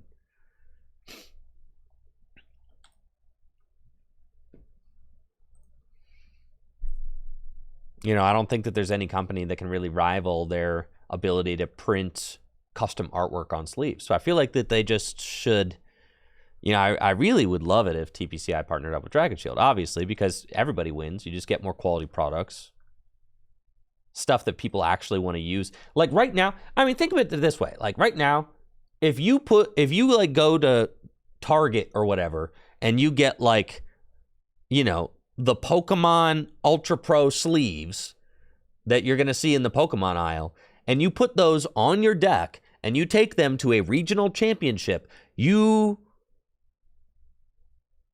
going to get laughed at. I want to say it without saying it, but you're going to get laughed at, all right? You're just straight up. You're just going to get laughed at, okay? You're going to get bullied. Yep. Now, if you are in Japan and you take the official Japanese sleeves and you play with those, you're not going to get bullied or laughed at. In fact, everybody does that because they're cheap and the quality is high, right?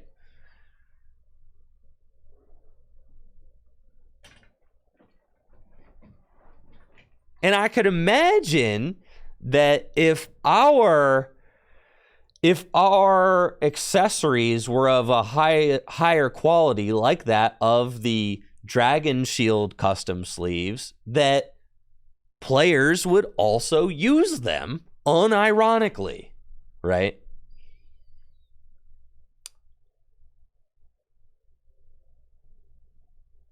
We would unironically use them.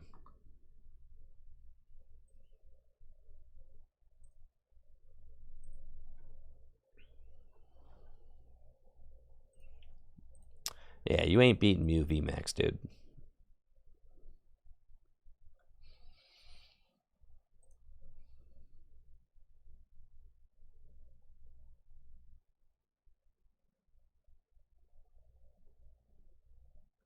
You'd have to play like 2 Drapion. And then if they use Meloetta, you're still ruined. You have to use 2 Drapion. You need to not start it. You need to play another switch.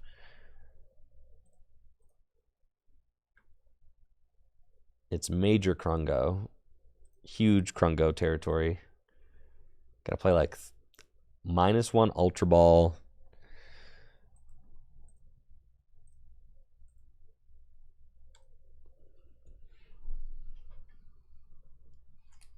Just take the Eldemew. It's so frustrating when playing the ladder because it's just like I'm literally just scooping. I can't even create content out of this match. Just eat their Fusion Strike energy. You right. That's the thing though. If your opponent goes Meloetta, you just lose regardless.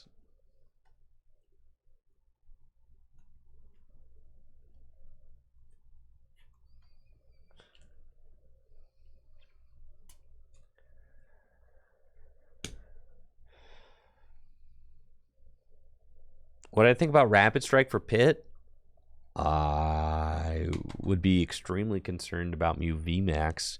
It seems to be that people are coalescing back to Mew VMAX this week.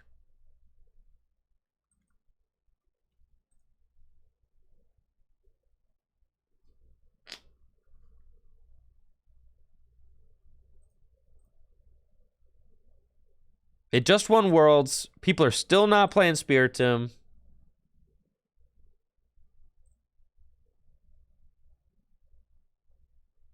I've got Drapions in my deck.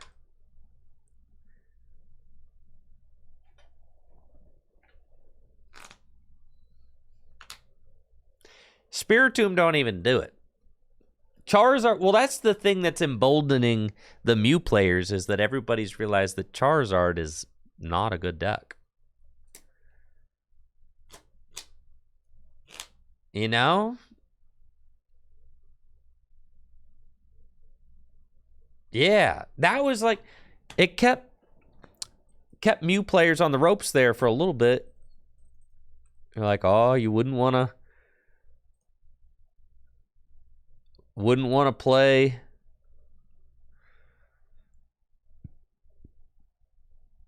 Mew VMAX, you lose to Charizard.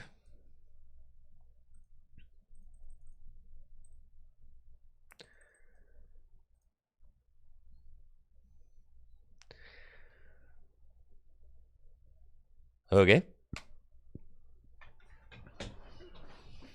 What deck am I going to use? I don't know. I'm testing right now, publicly. We're all testing for Pittsburgh right now. This is me testing for Pittsburgh. You're watching it happen in real time. Last week I played Lost Zone Giratina. This week I'm playing Inteleon Urshifu.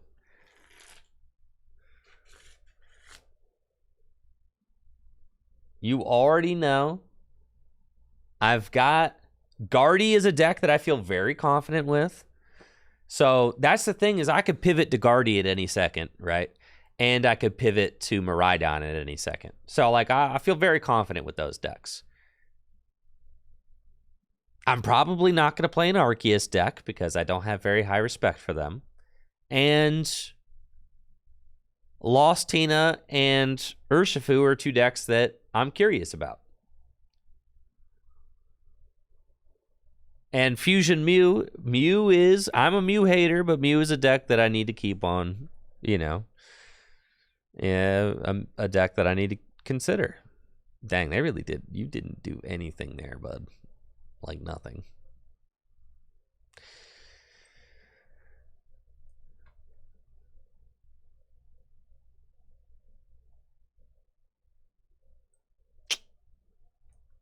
Ultra Ball away this. And I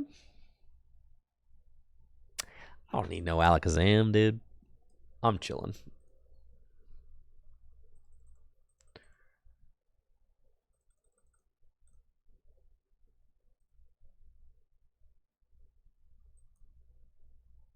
Luminous Sign. Oh, yeah. Let's go get Irida. No flex zone. No flex zone.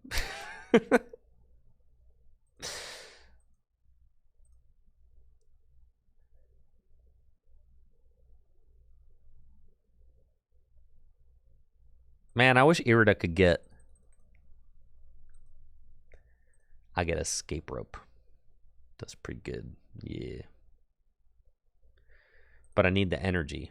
Dang it. I wish there was a card other than Ultra Ball that could get your Inteleon VMAXs. That's all we got, isn't it?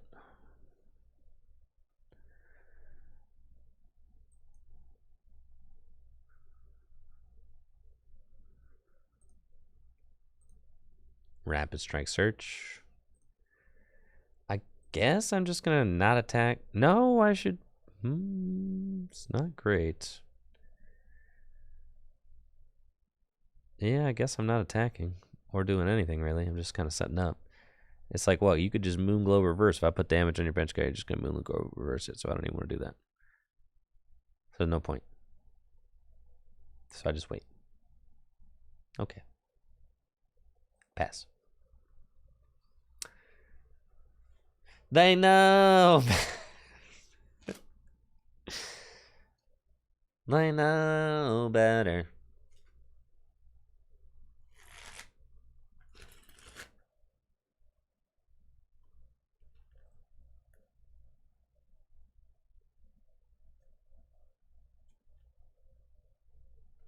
Did I get anything with Octillery that turn?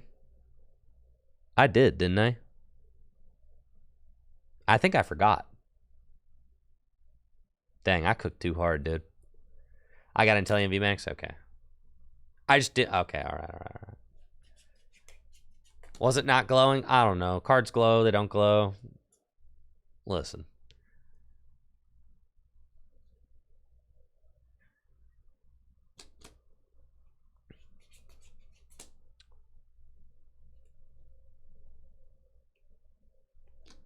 It's about the arrows. Sometimes the arrows are above the HP. Sometimes they're below the HP. Never shine if you don't... Too soon, dude. R.I.P. to Smash Mouth frontman. Hey now. You're an all-star. Somebody once told me. Dang, man. That's crazy. He's in his 50s. R.I.P. Smash Mouth is like the... All-Star is like the song that I think of when I think of the summer of '99 when I was playing Pokemon cards nonstop. All-Star was that song.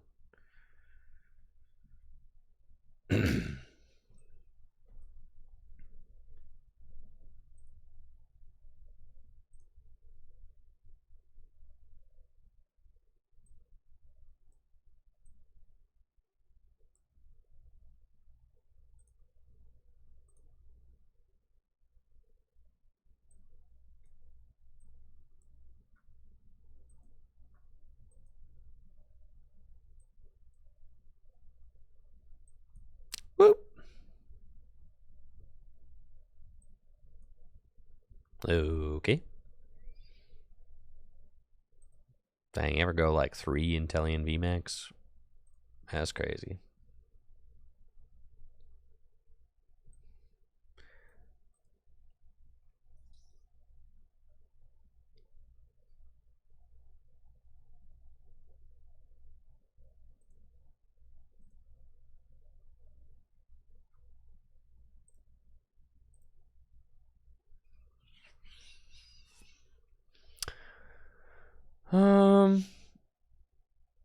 Yeah, let's do it. Star Alchemy.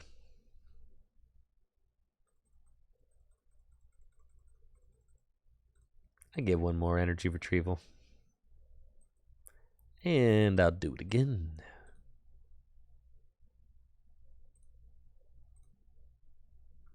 Just to get a little bit more. You are not safe.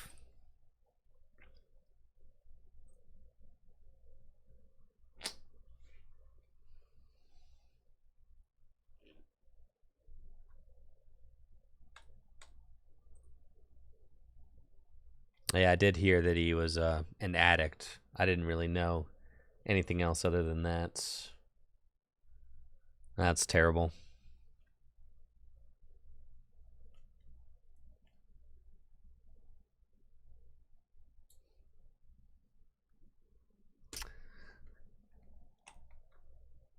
We got the triple double gunner set up.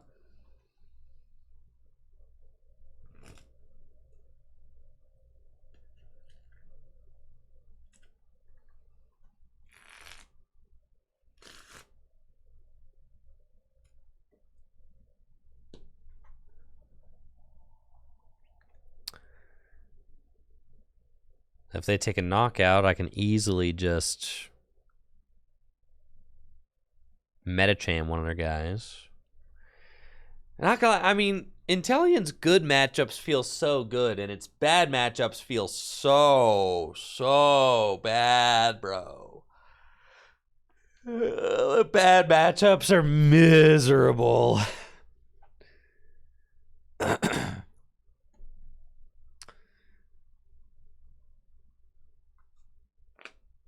But the good matchups feel so easy.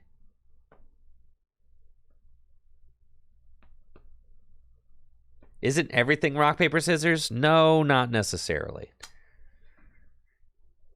For instance, playing Miraidon, I went 2-2-1 against Mew VMAX at Worlds. I did 2-0 Lost Box.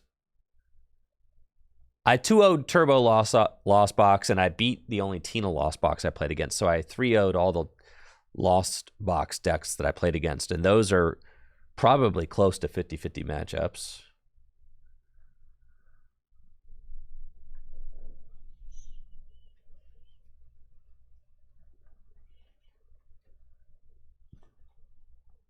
So no, this deck is way more rock, paper, scissors than most decks in the Pokemon TCG. Yes, I would agree with Jacob there. The matchups all feel 90-10 one way or the other. Yeah. I don't know. The thing that worries me about this deck is that Lost Tina doesn't seem like a real shoe-in of a matchup. That matchup seems like it can go poorly.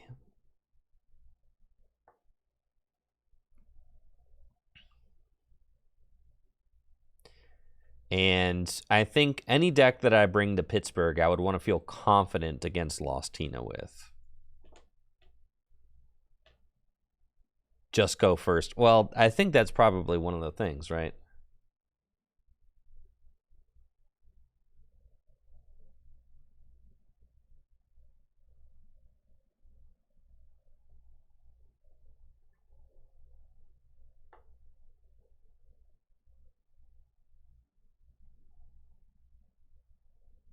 All right, my opponent is cooking right now. You're doing way too much, I'm not going to lie. Don't you dare knock out this Inteleon. Don't you dare. Uh-uh.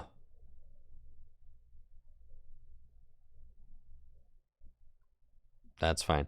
I can literally knock out both Curlias and this Gardevoir all at once.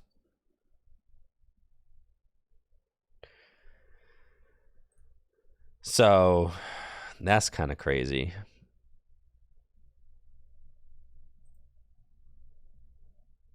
Where's my Yoga Looper? I gotta go get him. Be patient.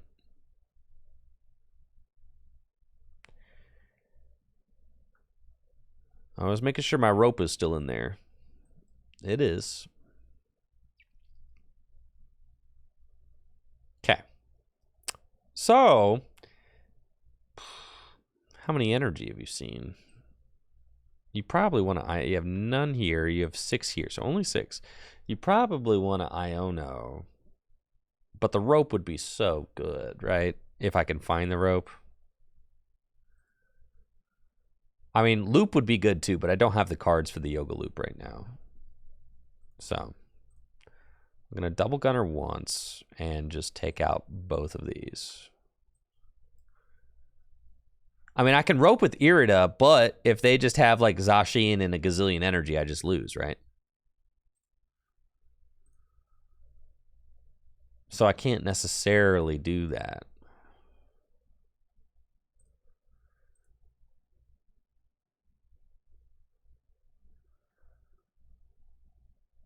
Okay.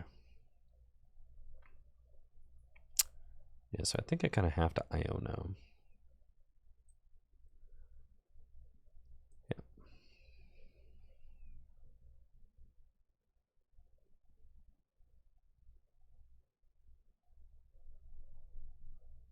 Cool.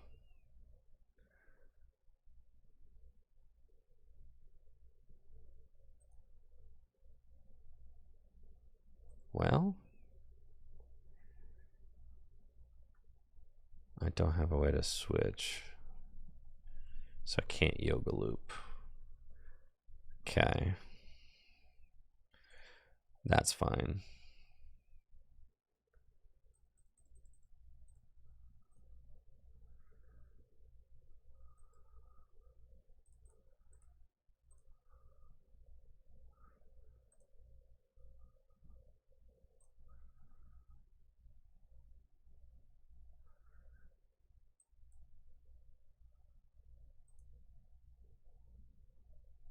VMAX Spiral.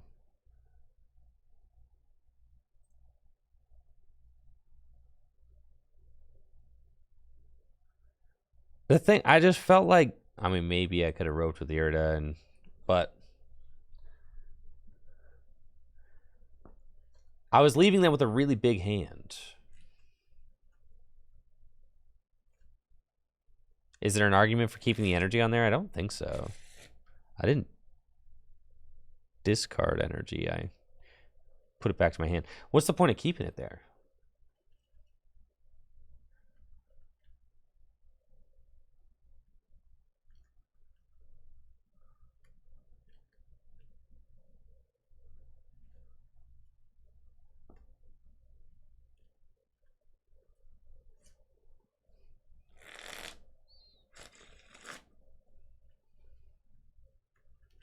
You can only use one octopus a turn, yeah.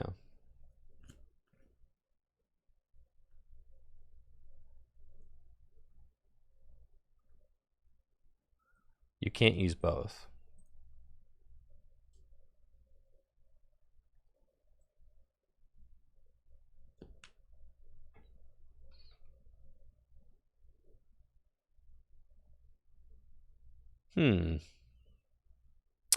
Problem is, if they just have boss, they win now. So maybe I did have to like squeeze a Yoga Loop in there somewhere. I just didn't really have that as an option. So we're kind of just hoping that they don't have boss. And they have one in the discard pile, so it's possible that they don't.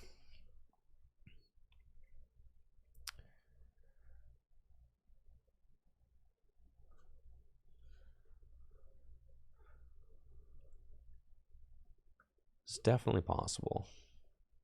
We'll just kind of have to hope that they do not.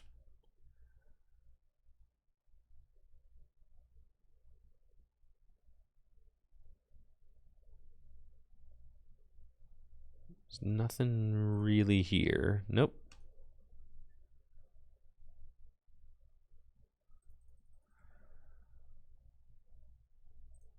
So gotta get Tower of Waters. Can double gunner? Sure. Doesn't really make a difference.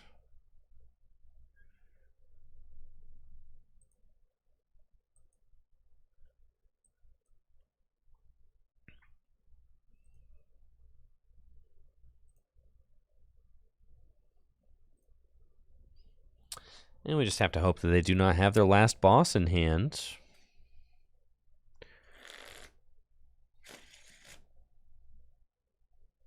But they can Luminion for it, and that'll win them the game. Yeah, maybe it's prized.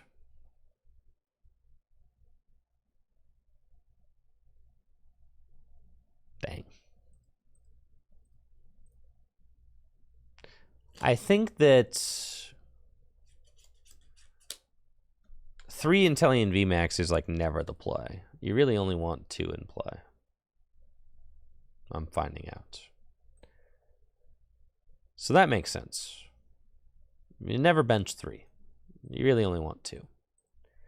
You only really have the energy to use 2 anyway, but then you want room for cards like Radiant Alakazam and Metacham and stuff like that. Going 3 felt like it was silly.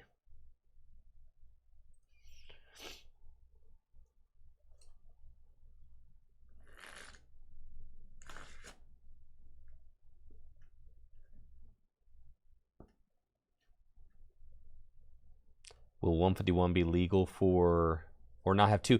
But that's the thing is like 2 Octopus, if they go turn 2 Cresselia,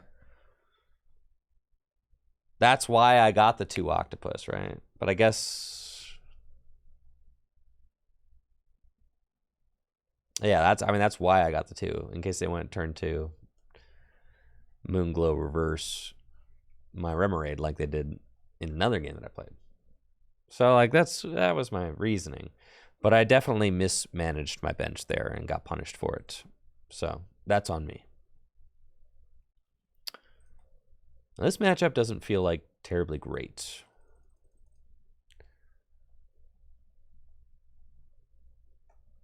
But I'd be interested to give it another spin here, see what it turns out like.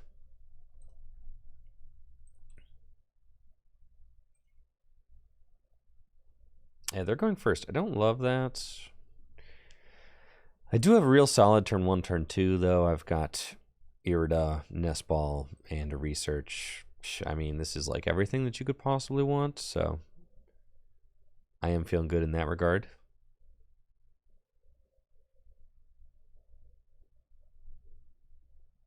Let's play Lorcana. No. How about no, Scotty? How about no?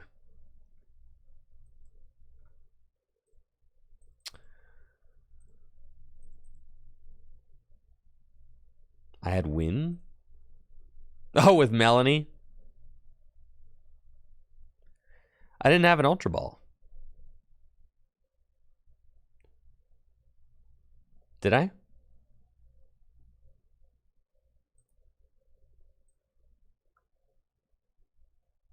I didn't have a way to get that water in the discard pile, did I? No, I did not. Right? Like, I'm not tripping, right? Just...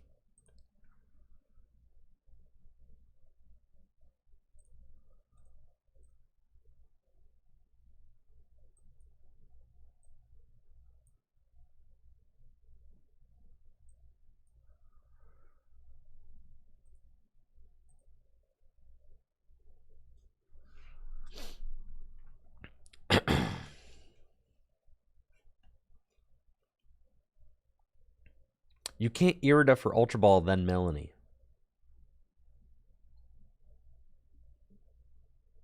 Come on. Come on.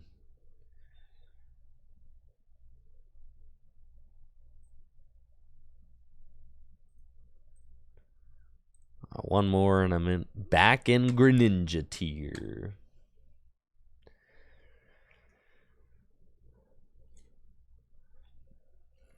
No, I'm not planning on going to Brazil this year. Already went to Japan. And, you know, I got to chill out a little bit. In a lot of ways, I feel like I'm still recovering from Japan. You know? Listen, I'm not Mickey Jim. Oh, sorry, I'm not interested in the Mickey Mouse metagame, okay? I'm really not. Not really interested in how the Goofy deck stacks up against the Frozen deck, okay? I'm chilling. Not sure about EUIC yet. It depends on how my season's going at that point. If I've already, if I'm already pretty close to my invites, then I probably don't need to go.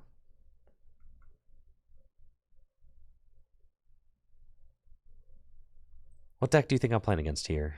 Holy smokes.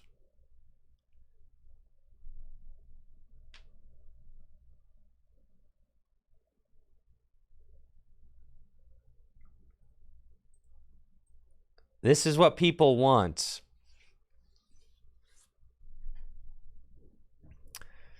This is what people want when they say ban Sableye. They're like, ban Sableye, I can't play my Arcanine deck.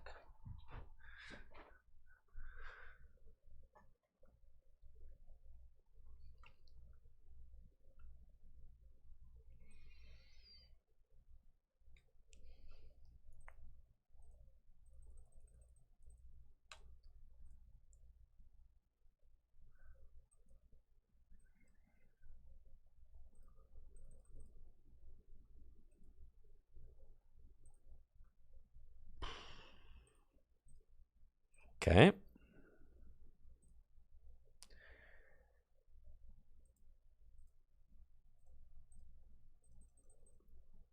They ain't gonna hit me turn 2, right?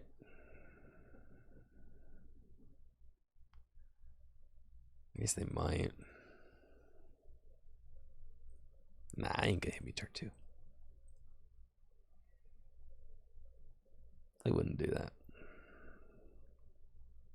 Okay.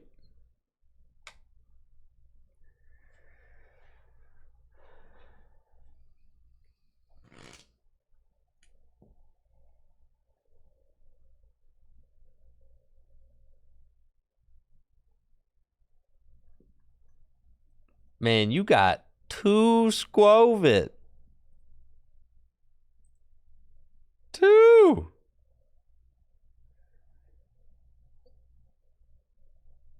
This is wonderful.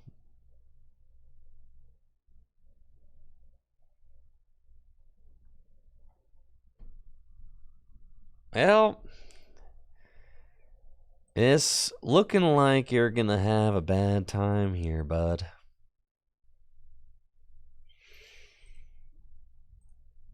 Yeah. It's not gonna go well for you.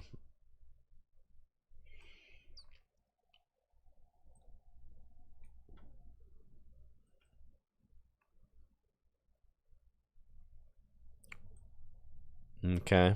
Yep, here's Tower Waters. pretty good.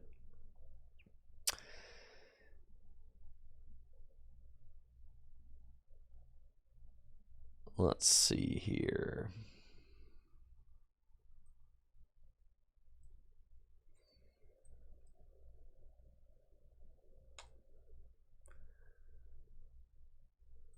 Can't quite Yoga Loop this turn, unfortunately. Can I? If I get Alakazam... No, I cannot. A little bit short.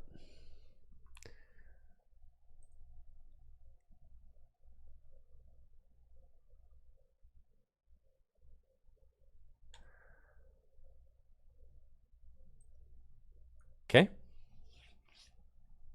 And I'll do it again.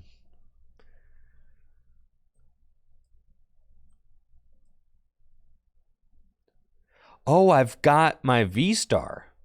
Well, then I do have it.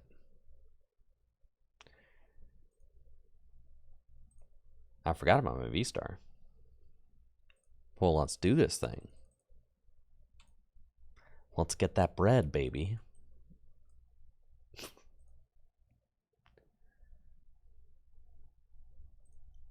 Sure.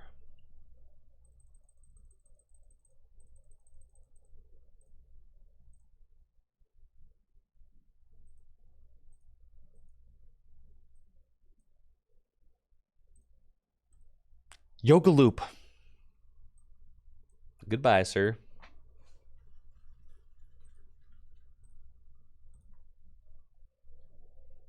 Ooh, water energy. I get to go again. Oh, research off the top? Dang. That's crazy. You gonna give me the Venusaur? Can't give me the Venusaur. Can't give me the Arcanine either.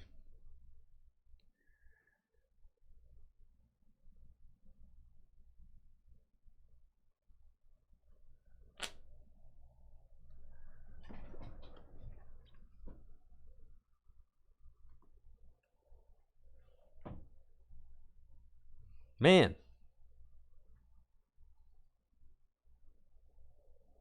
My opponent might have AFK'd.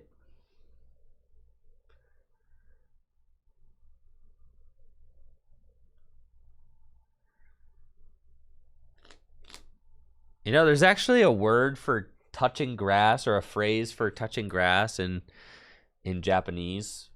I was reading about forest bathing, which basically means like experiencing nature.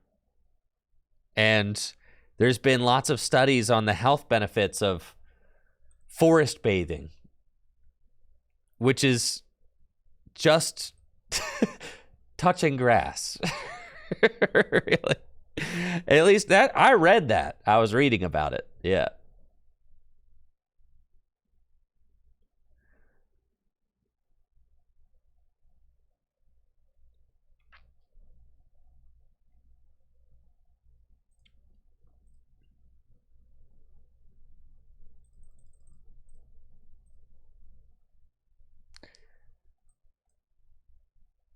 I feel like I'm just gonna VMAX spiral for 70 and just try to keep it here so that I can Yoga Loop again next turn.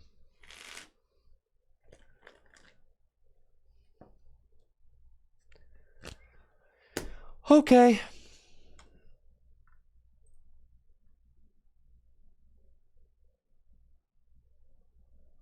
And we're back, baby.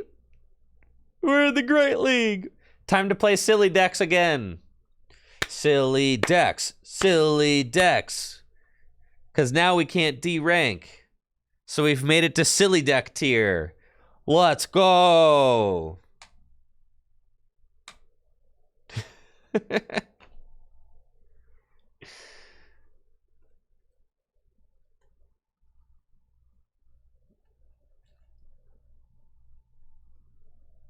But silly decks, I'll have to wait till tomorrow because the stream's over. All right. I'll see you all tomorrow. Now that we've ranked up, perfect spot to stop. We had Rapid Strike and Lost Tina primarily carried us to this point. So that's cool. I'll be back tomorrow with some more Pokemon trading card game online gameplay. Thank you all so much for watching the stream. Make sure to check out FullGripGames.com for all the best Pokemon trading card game singles and sealed products. Supporting the shop at FullGripGames.com directly supports the content that I create here on Tricky Jim. Also, click the link with the sleeves command. Takes you to DragonShield.com. Helps supports the channel as well. Huge thank you to all of the subs today. September, baby. Great time to sub. Appreciate those subs. Thank you for watching. I'm out of here.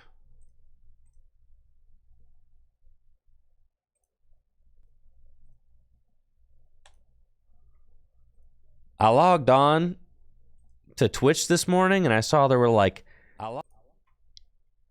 800. Uh-oh, I'm echoing.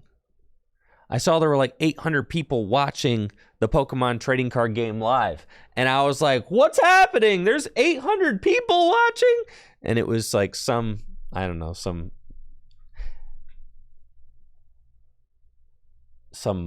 streamer who plays different games popped in for a little bit.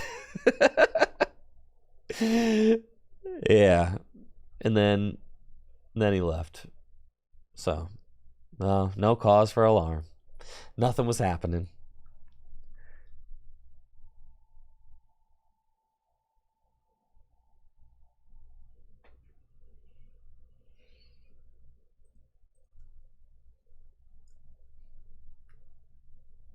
See ya.